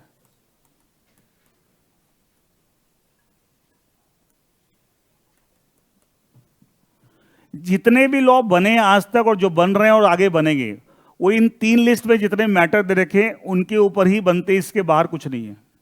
और ये तीनों लिस्ट कहां दे रखे? कॉन्स्टिट्यूशन ऑफ इंडिया में। ऐसे बोलते हैं constitution of India is the mother of all laws, origin, क्योंकि इन लिस्ट से ही, इसके बाहर कुछ नहीं है। और यहां पे टोटल 97 मैटर दे रखे, 1 2 3, इसको एंट्री नंबर बोलते हैं। क्या बोलते हैं? Entry number. सीरियल नंबर है लेकिन इसको एंट्री नंबर टेक्निकली बोलते हैं। यहां पे 66 है, यहां 47 है, 97 66 47। जितने भी लॉज आज तक बने हैं, बन रहे हैं, बनेंगे, सब इसके बाहर कुछ नहीं है। क्लियर? अच्छा, लॉ बनाता कौन है? मतलब इसी पे, इन्हीं मैटर्स पे लॉ बनते हैं। वो जो मैटर्स तीनों लिस्ट में दे रखे हैं, यूनियन लिस्ट मैटर और स्टेट लिस्ट और कॉन्करेंट लिस्ट। यूनियन लिस्ट में कितने मैटर दे रखे हैं? 97, वो 97 एंट्रीज हैं। स्टेट लिस्ट में 66, जैसे एंट्री नंबर 1 यहां कुछ मैटर दे रखा है, एंट्री नंबर 2 वहां कुछ मैटर दे रखा है, ऐसे करके 97, 66 स्टेट लिस्ट, 47 कॉन्करेंट लिस्ट। अच्छा, लॉ बनाता कौन है? पार्लियामेंट। फिर पार्लियामेंट खाली क्यों बोले? लेजिस्लेचर बोलो भाई, गड़बड़ कर रहे हो। लॉ कौन बनाता? लॉ कौन बनाता है? लेजिस्लेचर। पूरी बात बोला करो, कौन बनाता है? लेजिस्लेचर। अच्छा, लेजिस्लेचर लॉ बनाने वाला कौन है? लेजिस्लेचर। बनता किसके ऊपर है? यूनियन लिस्ट मैटर और स्टेट लिस्ट मैटर और कॉन्करेंट लिस्ट मैटर। ये सुनो, इसके बाहर कुछ नहीं है, इसके बाहर कुछ नहीं है। 97 66 47, इसके बाहर कुछ नहीं है। अच्छा, बनाने वाला कौन है? लेजिस्लेचर। लेजिस्लेचर हमारे पास एक तरह के, दो तरह के हैं? दो तरह के हैं। कौन से? Central legislature parliament and state legislature. तो सेंट्रल लेजिस्लेचर लॉ बनाएगा यूनियन लिस्ट मैटर पे। यूनियन लिस्ट मैटर कौन बनाएगा? Central legislature, CL, parliament. State list पे कौन बनाएगा? State legislature. और कॉन्करेंट लिस्ट पे दोनों बना सकते हैं, central legislature, parliament as well as state legislature. अब आपको समझ में आएगा तीन लिस्ट क्यों बना रखी है। तो क्या इंडिया में law making powers is concentrated into hands of one authority? It's a distribution of powers. Distribution of powers है, लॉ मेकिंग पावर्स को डिस्ट्रीब्यूट किया हुआ है कि भैया कुछ मैटर्स, यूनियन लिस्ट जो दे रखे हैं वो कौन पावर है? यूनियन लेजिस्लेचर की, सेंट्रल लेजिस्लेचर की, पार्लियामेंट की। स्टेट लिस्ट मैटर पे लॉ बनाने की पावर किसकी है? स्टेट लेजिस्लेचर की। कॉन्करेंट लिस्ट मैटर पे पावर लॉ बनाने किसकी है? दोनों की है, दोनों कोई भी बना सकता है। Is that clear? तो क्या law making powers in India is concentrated into hands of one authority, distributed between two authority? Distribution की तो लिस्ट बना रखी है। अगर मान लिया एक ही अथॉरिटी के हाथ में सारी पावर, तो ये लिस्ट की जरूरत ही नहीं होती। हम बोलते साहब कोई भी लॉ बनना इन मैटर में बन सकता है और ये बना सकता है, ऐसा नहीं है। इसलिए लिस्ट बना रखी। इसके पीछे लॉजिक ही है, क्यों लिस्ट नहीं बनाओगे तो पता कैसे चलेगा? इससे काम बांटा है ना, सेंट्रल लेजिस्लेचर और स्टेट लेजिस्लेचर के बीच में बांट दिया, उसके लिए लिस्ट बना रखी। क्या रिलेट हो गई? अच्छा, यूनियन लिस्ट मैटर में जो लॉ बनते होंगे, क्या वो एक लॉ पूरे हिंदुस्तान पे लगता होगा? क्योंकि पार्लियामेंट तो एक ही है ना, पार्लियामेंट तो एक ही है पूरे हिंदुस्तान में। ये सुनो, देश की संसद ठीक है, भारत की संसद ठीक है, एक ही है, तो वो लॉ जो बनता होगा क्या पूरे हिंदुस्तान में एक ही होता होगा? हाँ या ना? ये सुनो, लेकिन जो स्टेट लेजिस्लेचर जो लिस्ट लॉ बनाते हैं on the state list matter, क्या state legislature state to state vary करता है? हर स्टेट का अपना स्टेट लेगे। तो क्या ऐसा होता है किसी एक पर्टिकुलर स्टेट लिस्ट मैटर पे दिल्ली का स्टेट लेजिस्लेचर अलग लॉ बनाए, यूपी का अलग बनाए, हरियाणा का अलग बनाए, पंजाब का अलग बनाए, जम्मू कश्मीर का अलग, आंध्र प्रदेश का अलग बनाए, बिहार का अलग बनाए? हो सकता है। तो क्या ऐसे लॉज क्या स्टेट टू स्टेट वेरी करते हैं? हाँ या ना? जो स्टेट लिस्ट मैटर पे लॉ बनते हैं वो स्टेट टू स्टेट वेरी करते हैं। अच्छा, हम प्रॉपर्टी खरीदते बेचते हैं, सुनो, प्रॉपर्टी खरीदते बेचते तो उसके लिए सेल डीड बनती है, प्लेन पेपर पे, स्टैम्प पेपर पे? स्टैम्प पेपर में। अगर दिल्ली में कोई प्रॉपर्टी है, दिल्ली में कोई प्रॉपर्टी आप खरीद बेच रहे हैं, तो उस पर स्टैम्प पेपर, अगर मान लिया 1 करोड़ की प्रॉपर्टी है, तो दिल्ली में अगर स्टैम्प ड्यूटी 5% है, तो 5 लाख रुपए के स्टैम्प पेपर लगेंगे। यूपी में हो सकता है कि 1 करोड़ की प्रॉपर्टी खरीदे बेचोगे, दिल्ली यूपी की अगर प्रॉपर्टी है, तो वहां हो सकता है स्टैम्प ड्यूटी 6% है, एंड वहां पे आपको 6 लाख के लगेंगे। क्यों फर्क आ गया? क्यों फर्क आ गया? कि स्टेटलेस मैटर है। क्यों फर्क आ गया? कि स्टेटलेस मैटर है। सब चीज प्रैक्टिकली समझ, देखो मैं लॉ में हमेशा बोलता, लॉ ऐसी चीज है, अगर ढंग से समझ लो ना, तो आपके आसपास जितनी चीजें हो रही हैं जो आप एनालाइज कर सकते हैं, किसी के मजाल नहीं वैसे एनालाइज कर दे। चाहे इंजीनियर हो, आईआईटी से पढ़ा हो, कोई एमबीए कर रहा हो आईआईएम अहमदाबाद से, तुम्हारे सामने स्टैंड नहीं कर सकता वो, अगर तुम ढंग से चीजों को समझ लो। कि जो लॉ हमें हर चीज समझा देता है कि हमारे लॉ, मैं हमेशा बोलता हूं, जो लॉ को बच्चों बोलते हैं ना, थ्योरी है, थ्योरी नहीं, प्रैक्टिकल है। प्रैक्टिकल का मतलब हमारे आसपास जो चीजें हो रहा है, हमें सब चीज समझने में हेल्प कर रहा है, दैट इज प्रैक्टिकल। हमने तो प्रैक्टिकल लाइफ, तो प्रैक्टिकल लाइफ में हर चीज समझा देगा अच्छे से, अगर आप समझे, तरीके से समझे तो। भी ऐसा क्यों फर्क आ रहा है? बिकॉज स्टेटलेस मैटर का इशू है, and that's why state to state variation आ रहा है। अब लेकिन कंपनीज एक्ट जो हम बात करें, कंपनी एक्ट 2013, वो यूनियन लिस्ट के एंट्री नंबर 43 पे बना हुआ। किससे बना हुआ है? यूनियन लिस्ट के entry number 43।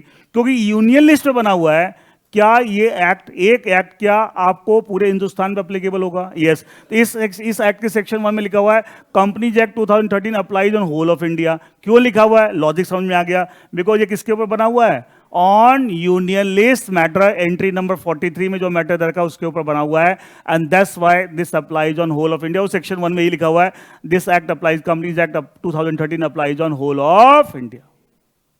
Is that okay?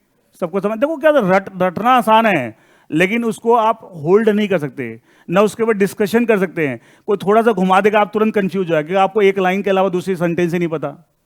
But लेकिन चीजों को एनालाइज किया है तो आप बहुत बातें कर सकते हैं। Is that okay with everyone? कई बच्चों को ये दिक्कत आती है, सर ये जानते तो थे, लेकिन हमें तो एक पैराग्राफ याद कर रखा था, क्वेश्चन ज्यादा नंबर का आ गया, हमें समझ नहीं आया क्या लिखे। डिस्कशंस नहीं कर रखी, समझा नहीं है उसको। समझा है तो क्या मुश्किल है? वंस तो लिखा है sir, state list matter like transport, police, ये सब बहुत सारे हैं, 66 मैटर्स आते हैं। ठीक है, बहुत सारे, ये ठीक बोल रहा है, ट्रांसपोर्ट भी उसमें आता है। सुना हुआ स्टेट रोड ट्रांसपोर्ट, दिल्ली वाला डीटीसी, दिल्ली ट्रांसपोर्ट कॉर्पोरेशन। क्यों? ट्रांसपोर्ट किस में आता है? स्टेट में। बोले हरियाणा ट्रांसपोर्ट बोलते हैं ना, हरियाणा रोडवेज, ठीक है, राजस्थान रोडवेज, क्यों बोलते हैं? अलग अलग स्टेट। पुलिस में नहीं बोलते Delhi police, Haryana police, Punjab police, बोलते हैं अलग अलग। क्यों? क्योंकि स्टेटलेस मैटर है, क्योंकि स्टेटलेस मैटर। नाउ अब ये बात क्लियर होगी कि जो कंपनी, ये तो मैंने एक जनरल बात डिस्कस की कि लॉ कैसे बनता है। Is that clear? कौन बनाता है, किससे बनता है, ये क्लियर हो गया? क्लियर हो गया सबको?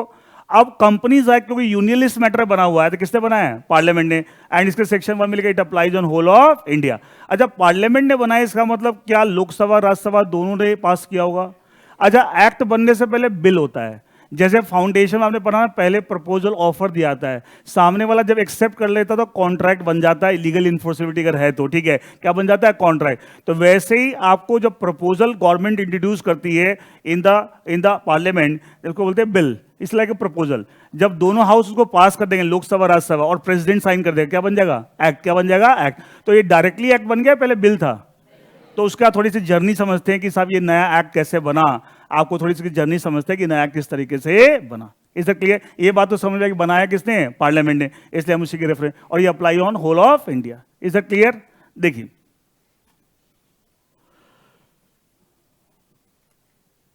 It was introduce as companies bill 2012, 2012, bill 2012 का था। First it was pass by Lok Sabha on 18th of December 2012. Then by the Rajya Sabha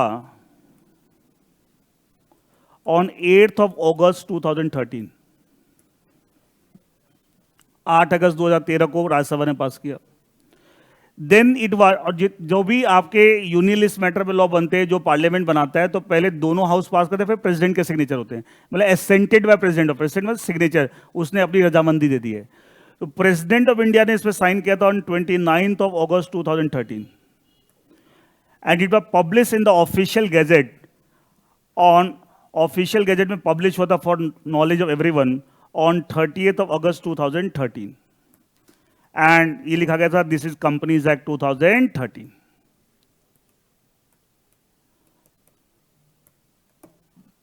आपको जो बुक मिली है उसके भी स्टार्टिंग में लिखा हुआ है, यहां सब चीज लिखा हुआ है, फर्स्ट पैराग्राफ जो आपका,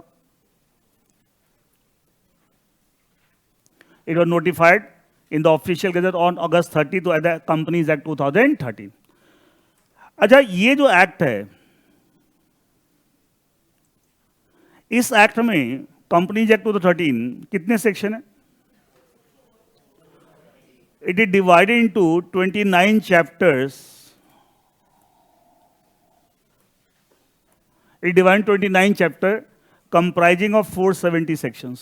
ये चैप्टर और सेक्शन अलग अलग है या सेक्शन से चैप्टर के अंदर है? जो एक चैप्टर है, जो चैप्टर नंबर 1, उसमें 2 सेक्शन, सेक्शन 1 और 2। फिर चैप्टर नंबर 2 3 से 22। अच्छा, जहां चैप्टर 1 के सेक्शन खत्म हो गए, चैप्टर 2 के सेक्शन के उससे आगे स्टार्ट होंगे। तो 1 सेक्शन 1 और 2 चैप्टर 1, तो चैप्टर नंबर 2 किससे स्टार्ट होगा? 3 से, 3 से 22। तो चैप्टर 3 किससे स्टार्ट होगा? 23 से, है ना? इस तरीके से पैटर्न है। और जो लास्ट चैप्टर है 29 चैप्टर, जो आपके सिलेबस में तो पहले 10 ही हैं, तो 29 चैप्टर का लास्ट सेक्शन नंबर क्या होगा? 470। क्या होगा? 470। ऐसे बोलते हैं टोटल 4, और लास्ट में we have 7 schedules. After the 29 chapter containing 470 sections we have 7 schedules. 29 chapter, ठीक है, 470 सेक्शन, जिसमें उसके बाद लास्ट में 7 शेड्यूल है। कई बार होता है शेड्यूल क्या होता है, क्यों होता है, मैं इसका लॉजिक समझा देता हूँ। आप लोग नॉर्मली अकाउंट्स में थोड़ा सा रेफरेंस कहीं आया होगा और आप डिटेल में आप इंटर में पढ़ेंगे कि साहब कोई कंपनी के जो फाइनेंशियल स्टेटमेंट्स होते हैं, balance sheet, P&L account and all that, prepared in according with schedule 3। वो शेड्यूल 3 कंपनी का शेड्यूल 3 है। आपको जो 7 शेड्यूल है, शेड्यूल नंबर 1, 2, 3, तो schedule number 3 of Companies Act 2013, it contains the format of balance sheet, P&L account, all that, and that's why आप बोलते हैं कि साहब कंपनी के फाइनेंशियल स्टेटमेंट कैसे बननी चाहिए एज पर शेड्यूल 3। अच्छा देखिए, जो फॉर्मेट है फाइनेंशियल स्टेटमेंट का बहुत लेंथी डॉक्यूमेंट्स है ना? अच्छा, पूरे कंपनीज एक्ट में क्या कंपनी के फाइनेंशियल स्टेटमेंट का रेफरेंस कई जगह आता होगा? तो अगर मैंने एक जगह शेड्यूल में नहीं लिखा तो बार बार वो पूरा फॉर्मेट बार बार लिखना पड़ेगा। क्या अननेसेसरली हम एक्ट को क्या वॉल्यूमिनस बना रहे हैं, अननेसेसरली लेंथी बना रहे हैं? उसके बजाय हमने एक जगह उसको लिख दिया और हर जगह लिखते हैं financial statement as per schedule 3, एक कंपनी के financial statement as per schedule 3। क्या ये आसान तरीका है? ये सुनो, तो that is the function schedule. हर एक्ट में आपको कुछ ना कुछ शेड्यूल्स मिलेंगे, लास्ट में शेड्यूल दे देते हैं। उसका पर्पज ये होता है कोई भी चीज जो बहुत डिटेल्ड है उसको एक शेड्यूल में लिख दिया और हर जगह उसका एज पर दैट शेड्यूल, तो उससे क्या होता है, काम आसान होता है, अननेसेसरली एक्ट लेंथी नहीं होता। उसका लॉजिक समझना कि शेड्यूल क्यों होते हैं, क्यों रखा जाता है, लॉ मेकर जो लेजिस्लेचर शेड्यूल डालता है एक्ट में क्यों डालता है। You have to understand each and every aspect कि सब चीज की लॉजिक है। क्या लॉजिक से क्लियर है तो आपको समझ में आता है क्या बात हो रही है। Is it clear now? तो ये स्ट्रक्चर आप देखिए, जब अच्छा ये कब नोटिफाई हुआ in the official gazette as companies act 2013? नहीं 29 अगस्त को तो प्रेसिडेंट ने साइन किया था, नोटिफाई का हुआ 30 अगस्त को, 30 अगस्त 2013। उस दिन 470 सेक्शन में सिर्फ सेक्शन नंबर 1 इफेक्टिव हुआ था। ओनली सेक्शन 1, बस नोटिफाई तो हो गया था लेकिन सिर्फ सेक्शन 1। हाँ, क्यों बताऊंगा, ठीक है। मैंने लॉ इतना आसान भी नहीं है कि साहब कोई भी मुंह उठाए और उसे समझ जाए, इतना आसान नहीं। अच्छा, आपने सुना कई सारे बच्चे बोलते हैं अरे लॉ की क्लास क्या लगानी है, ठीक है, ऐसे बोलते हैं ना बच्चे, ठीक है, क्या लगानी, उसमें तो रटने का रट लेंगे। भाई साहब, इतने बड़े बड़े वकीलों को लोग इतनी मोटी मोटी फीस देते हैं, तो इतना आसान होता तो क्यों देते लोग? आप ही कर लो हैंडल। ये बहुत टेक्निकल एरिया है। हाँ, समझोगे तो हम आसान बनाएंगे, लेकिन आसान इतना भी नहीं कि कोई भी ऐसे मुंह उठा के समझ जाए, इतना आसान नहीं है। देखिए, सिर्फ सेक्शन 1 इसका इफेक्टिव हुआ था 30 अगस्त को। क्यों हुआ था उसका भी रीजन मैं बताऊंगा कि सेक्शन 1 को इफेक्टिव क्यों किया इन्होंने, नहीं करते तो दिक्कत नहीं होती, लेकिन बाकी कुछ भी इफेक्टिव नहीं हुआ था। और कंपनीज एक्ट 2013 टुकड़ों में इफेक्टिव हुआ है, पहले कुछ सेक्शन बाद में इफेक्टिव किए गए, फिर कुछ किए गए, कुछ किए गए, और करते करते आज की पोजीशन ये करीब करीब पूरा कंपनीज एक्ट 2013 इफेक्टिव हो गया है। और इसके पहले कंपनीज एक्ट 1956 जो था वो आपको कंप्लीट, आपको क्या रिपील हो गया है, उसकी जगह इसने ले लिया। ये ओवर अ पीरियड टाइम, एक दिन में नहीं हुआ है, एक दिन में नहीं हुआ है, धीरे धीरे करके हुआ है। अच्छा, एक चीज बताइए, जब कुछ टॉप को प्रोविजंस नए एक्ट के इफेक्टिव हुए, इसका मतलब क्या उसके पैरेलल प्रोविजन जो ओल्ड एक्ट में थे क्या वो खत्म हो गए होंगे? लेकिन बाकी प्रोविजन क्या ओल्ड एक्ट के भी चल रहे थे। तो बीच में ट्रांजिशन फेज था। ट्रांजिशन फेज का मतलब क्या है, कुछ पुराने के चल रहे हैं, कुछ नए के, ऐसे चल रहा था धीरे धीरे करते करते करते करते। और पहले जो सबसे पहले जो स्टार्ट हुआ था कंपनीज एक्ट 2013, वो 1 अप्रैल 2014 से हुआ था। कुछ प्रोविजन जो इफेक्टिव हुए थे वो भी पूरे नहीं, कुछ, लेकिन मेजर पार्ट 1 अप्रैल 2014 से इफेक्टिव हो गया था। लेकिन अब जाके आज जो स्थिति है, करीब करीब 10 साल होने को है, आपको करीब का complete new act has come into picture. पुराना एक्ट पूरी आपके पुराने एक्ट से कोई मतलब नहीं है, लेकिन खाली आपको समझने के थोड़ा सा मैंने आपको बता दिया। अब सिर्फ सेक्शन 1 क्यों इफेक्टिव हुआ, बाकी क्यों नहीं इफेक्टिव हुआ, ध्यान सुनेगा। इस एक्ट के अंदर ऑलमोस्ट हर सेक्शन में कितनी सारी चीजें हैं जो ये लिखा हुआ है। अच्छा, ये एक्ट में जो भी लिखा हुआ किसने लिखा है, लेजिस्लेचर पार्लियामेंट ने, यूनिलिस्ट मैटर पे। तो लिखा हुआ कि साहब ये फॉर्म फाइल करना with the registrar of company within such time as may be prescribed with along with so and so document as may be prescribed. Company can do so and so thing in accordance with the prescribed procedure. अब ये prescribe क्या कहानी है, क्या चीजें, इसका मतलब क्या हुआ, लेजिस्लेचर ने क्या किया, चीजें बता दो दी, लेकिन जगह जगह लिख दिया फीस क्या होगी वो कोई प्रिस्क्राइब करेगा, क्या प्रोसीजर इसका होगा कोई प्रिस्क्राइब करेगा, किन डॉक्यूमेंट के साथ ये फाइल होगा ये प्रिस्क्राइब होगा, या कितने दिन में फाइल होगा वो प्रिस्क्राइब होगा। तो सवाल है प्रिस्क्राइब क्या चीज है। तो एक्चुअली इसका मतलब ये है कि लेजिस्लेचर, इस केस में लेजिस्लेचर कौन है, पार्लियामेंट, क्योंकि यूनियलिस्ट मैटर पे पार्लियामेंट ने ऐसी लैंग्वेज लिख के एग्जीक्यूटिव बॉडी को ये पावर दे दी कि आप ये सब चीजें प्रिस्क्राइब करेंगे। अच्छा, एग्जीक्यूटिव बॉडी जो लॉ को एग्जीक्यूट करते हैं, पूरी बात सुन लीजिएगा। अच्छा, एक चीज देखिए यहां इस कॉन्टेक्स्ट में, या इन दिस कॉन्टेक्स्ट, जब हम एग्जीक्यूटिव बॉडी की बात करते हैं कंपनी लॉ में, तो सबसे पहले एग्जीक्यूटिव बॉडी टॉप पे आती है ministry of corporate affairs. Ministry of corporate affairs, in short बोलते हैं एमसीए। तो कंपनी लॉ में जब भी हम सेंट्रल गवर्नमेंट बोलते हैं, इसका हम किसकी बात कर रहे हैं, मिनिस्ट्री ऑफ कॉर्पोरेट अफेयर। अच्छा, सेंट्रल गवर्नमेंट में इतनी सारी मिनिस्ट्री हैं, तो क्या सारी मिनिस्ट्री सारे काम में इन्वॉल्व होती होगी। अच्छा, कंपनी लॉ मैटर में क्या income tax ministry of finance involve होती होगी, उसका क्या लेना देना है ना। Ministry of defence, company law क्या लेना देना उसको, ये सुनो। लेकिन डिफेंस का मैटर है तो क्या उसके अंदर मिनिस्ट्री ऑफ फाइनेंस इन्वॉल्व होता होगा, नहीं, वो मिनिस्ट्री ऑफ डिफेंस देखते, काम बटा हुआ है ना। तो इसलिए सेंट्रल गवर्नमेंट जब भी हम कंपनी लॉ बोलते हैं, हम किस मिनिस्ट्री की बात करें, मिनिस्ट्री ऑफ कॉर्पोरेट अफेयर। तो कंपनीज एक्ट के अंदर सेक्शंस में जो पावर दे रखी प्रिस्क्राइब करेगा, वो किसको पावर दे रखी है, इसको दे रखी है। किसको दे रखी है, ministry of corporate affair, executive body. ये एग्जीक्यूट बताना, सेंट्रल गवर्नमेंट, स्टेट गवर्नमेंट, सारे गवर्नमेंट डिपार्टमेंट सारे क्या है, एग्जीक्यूटिव बॉडी है, वो लेजिस्लेटिव बॉडी नहीं है। इनको पावर डेलीगेट करके आप प्रिस्क्राइब करेंगे। क्या इनको प्रिस्क्राइब करने में कुछ टाइम लगा होगा, नहीं लगा होगा, ठीक है। तो इन्होंने क्या किया, आपको चैप्टर वाइज क्या बनाए, प्रिस्क्राइब कैसे किए, रूल्स बनाए। क्या बनाए, रूल्स। क्या बनाए, रूल्स। इसका मतलब मिनिस्ट्री ऑफ कॉर्पोरेट अफेयर्स को जो पावर मिली in the sections of the companies act कि आप डिफरेंट चीजें आप प्रिस्क्राइब करेंगे, वो प्रिस्क्राइब करने के लिए एमसीए ने क्या बनाए, रूल्स बनाए। क्या बनाए, रूल्स। और रूल्स बनाए चैप्टर वाइज, जैसे चैप्टर 1 के रूल्स बनाए, चैप्टर 2 के रूल्स बनाए। अच्छा, उन रूल्स में ऐसे लिखा होगा कि चैप्टर 1 में 2 ही सेक्शन है, सेक्शन 1 और 2, चैप्टर 2 में 3 से 22 है। मान लिया 3 से 22 में सेक्शन नंबर 10, सेक्शन 10 से रिलेटेड वो कोई चीज प्रिस्क्राइब कर रहे हैं, तो क्या रूल्स में लिखा होगा, जो चैप्टर 2 के रूल्स हैं उसमें लिखा होगा in the context of section 10 of companies act ये चीजें करनी है, हाँ या ना। इसका लेकिन रूल्स बनाए कैसे, चैप्टर वाइज, चैप्टर 1 के रूल्स, चैप्टर 2 के रूल्स, चैप्टर 3 के रूल्स, टोटल 20 है। क्या इसमें कुछ टाइम लगा होगा। अच्छा, बिना इन रूल्स के बने क्या वो प्रोविजन जो एक्ट में लिखे हुए अधूरे हैं, पूरे हैं, अधूरे हैं। तो अधूरे लोगों को कैसे इंप्लीमेंट कर दोगे, कैसे कर दोगे। इसीलिए क्या किया, आपको पावर दे दी कि आप प्रिस्क्राइब कीजिए। अब ये रूल्स बनाने लगे। अच्छा, सेक्शन 1 में एक बात दे रखी, ध्यान सुनिएगा, एमसीए को ये पावर दे दी कि जैसे आप रूल्स बनाते जाएंगे जिन जिन चैप्टर के, उससे रिलेटेड जो प्रोविजन कंपनी एक्ट के जो चैप्टर के रूल्स आपने बना दिए, तो उस चैप्टर के सेक्शन और रूल्स आपने बना दिए, क्या कंप्लीट लॉ हो गया। आप एक नोटिफिकेशन लाके आप कर देना कि इस दिन से इफेक्टिव हो जाएगा, तो उस दिन से उस सेक्शन, उस चैप्टर के सेक्शन और आपके रूल्स सब क्या हो जाएंगे, इफेक्टिव। और ये बात पावर कहां दे रखी है कि आप नोटिफाई करेंगे, जब रूल्स बनाएंगे आप प्रेस का एक नोटिफिकेशन लाएंगे इस डेट से इफेक्टिव, कहां दे रखी है, सेक्शन 1 में।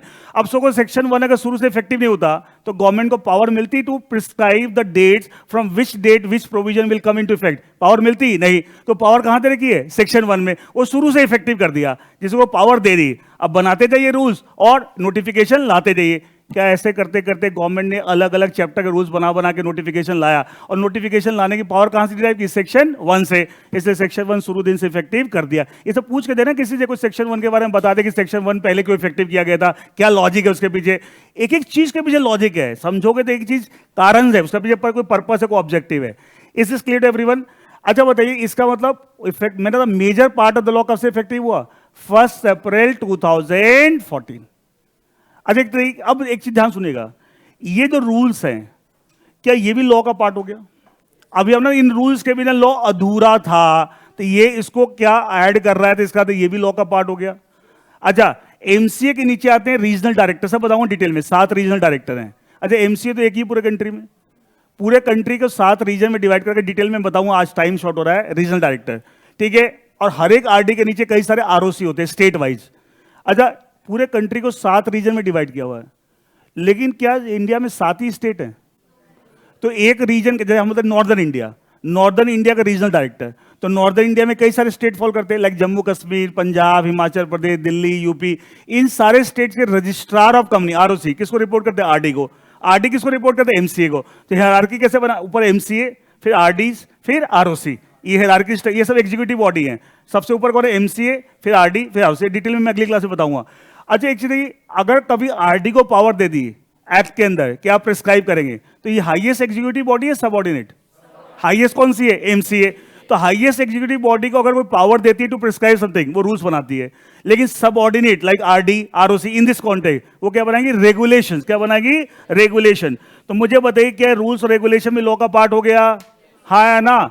लेकिन बनाया क्या इसको? लेजिस्लेशन है एग्जीक्यूटिव बॉडी ने। लेकिन एग्जीक्यूटिव बॉडी को ऐसा करने की पावर दी किसने थी? लेजिस्लेचर ने। तो अल्टीमेटली सोर्स तो सारी जगह का है, लेजिस्लेचर। अगर वो पावर नहीं देता तो क्या बना लेते?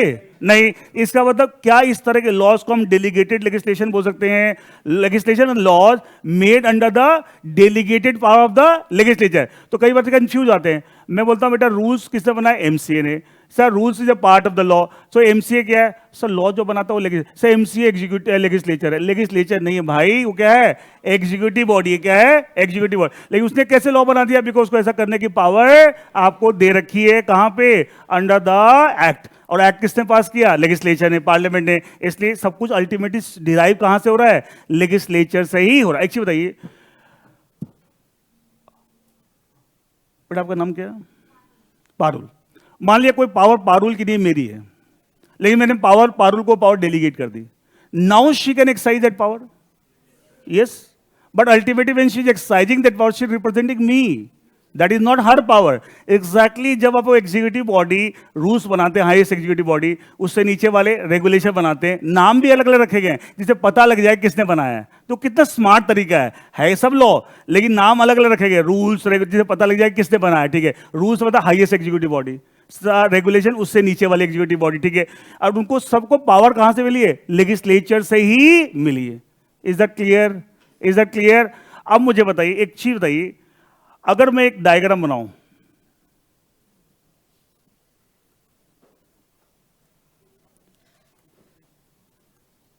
बोर तो नहीं हो रहे? मजा आ रहा है? ये कंपनी लॉ। तो क्या मैं ये बोल सकता हूं, मुझे टाइम पता कि टाइम हो गया, लेकिन 5 मिनट बस, कोई टॉपिक का फ्लो चलता है, टॉपिक का फ्लो नहीं छोड़ सकते। देखिए, क्या ये कंपनीज एक्ट है? हाँ या ना? 2013। क्या ये रूल्स हैं? क्या रेगुलेशंस हैं? अच्छा, उससे related act, rules, regulation related जब कोर्ट में केसेस जाते हैं और कोर्ट उस पर कोई रूलिंग देता है, सुप्रीम कोर्ट को, क्या वो भी एक तरह लॉ की तरह हो जाता है? क्या डिसाइडेड केसेस, ये सुनो, डीसी डिसाइड करे, ये सब लॉ का पार्ट है, सब लॉ का पार्ट है। तो मुझे बताइए, कंपनी लॉ बड़ा कंसेप्ट है या कंपनीज एक्ट? अच्छा, आपका सब्जेक्ट कंपनीज एक्ट नहीं है, सब्जेक्ट क्या है? कंपनी लॉ है। इसका मतलब क्या आप खाली एक्ट पढ़ेंगे? नहीं, हम एक्ट के साथ क्या पढ़ेंगे? रूल्स। तो एक्ट तो अधूरा लॉ है, एक्ट तो क्या अधूरा लॉ है, साथ में क्या पढ़ेंगे? रूल्स, रेगुलेशन, डिसाइड, ये सब मिला के पढ़ेंगे, सब मिला के पढ़ेंगे, and that will become the subject company law. ऐसे ही आपने टैक्स का दीपक जैन सर शुरू किया होगा। अच्छा, आपके सिलेबस में इनकम टैक्स एक्ट नहीं है, इनकम टैक्स लॉ है, और उसमें इनकम टैक्स एक्ट भी पढ़ेंगे, साथ में rules, regulation, decide, so many things are there, सब चीज पढ़ेंगे, तब क्या जाके कंप्लीट लॉ बने, क्या बनेगा? कम। लेकिन लॉ में सबसे इंपॉर्टेंट चीज क्या है? एक्ट है, क्योंकि रूल्स और रेगुलेशन का ओरिजिन किससे हुआ? एक्ट से। रूल्स रेगुलेशन बनाए किसने? एग्जीक्यूटिव बॉडी ने। एग्जीक्यूटिव बॉडी को ऐसा करने की पावर दी किसने? लेजिस्लेचर ने। इसका अल्टीमेटली क्या हुआ? सोर्स तो सारा क्या है? लेजिस्लेचर ही है। एंड ऐसे लॉज को जो लेजिस्लेचर के द्वारा पावर दी गई एग्जीक्यूटिव को, वो बनाती है। ऐसे लॉ को कहते हैं डेलीगेटेड लेजिस्लेशन। कह सकते हैं ये प्राइमरी लॉ हो गया, कंपनी एक्ट, और ये क्या होगा? Delegated law. लेकिन लॉ में अंदर सब आएगा, तो law is a wider term than the act. Law is a wider, और लॉ जब पढ़ते हैं तो तब कंप्लीट हमें अंडरस्टैंडिंग आती है। खाली एक्ट पढ़ने से कंप्लीट अंडरस्टैंडिंग नहीं आती, वो अधूरा लॉ है। क्या है? लेकिन लॉ में अगर बोले कि सबसे इंपॉर्टेंट चीज क्या है? कम एक्ट होता है। क्यों? एक्ट से ही सब कुछ निकल कर। सबसे पहले एक्ट बनते हैं या रूल्स रेगुलेशन बनते हैं? एक्ट बन, देखो एक्ट तो 2013 में बन गया थे, लेकिन इफेक्टिव मेनली कब से हुआ? 1 अप्रैल 2014 के बीच में रूल्स बने, एमसीए ने टाइम लगाया, और वो भी सब 1 अप्रैल 2014 से भी सारे इफेक्टिव नहीं हुए थे। कुछ प्रोविजन बाद में धीरे धीरे करके इफेक्टिव हुए, क्योंकि उसके रूल्स ही नहीं बने थे। ठीक है, it took some time and, लेकिन आज के दिन कंप्लीटली नया एक्ट आपको इफेक्टिव हो चुका है along with the rules and regulation. Is that clear? कोई कंफ्यूजन? तो आज हमने क्या पढ़ा? कंपनी लॉ क्या है? It's a law which regulates the company form a business. Business goods का हो चाहे सर्विसेज का, any goods any services, company law लगेगा। ये फॉर्म ऑफ बिजनेस के आधार पर लग रहा है, nature of business, form of business के आधार पे लग रहा है। एक बात बहुत क्लियर। अच्छा, इस कॉन्टेक्स्ट में मेनली कंपनीज एक्ट 2013 की बात करते हैं, बनाया कैसे? पार्लियामेंट ने, लेकिन साथ में रूल्स रेगुलेशन सारी चीजें, एंड इस तरीके से आपको लॉ चल रहा है। तो हम कंपनी लॉ सब्जेक्ट पढ़ेंगे अगली क्लास में, हम इसके आगे कंटिन्यू करेंगे। जो पढ़ाया जा रहा है उसको रिवाइज जरूर करना है, एंड क्लास में रजिस्टर पेन लेके जरूर आना है। ठीक है, thank you and happy learning.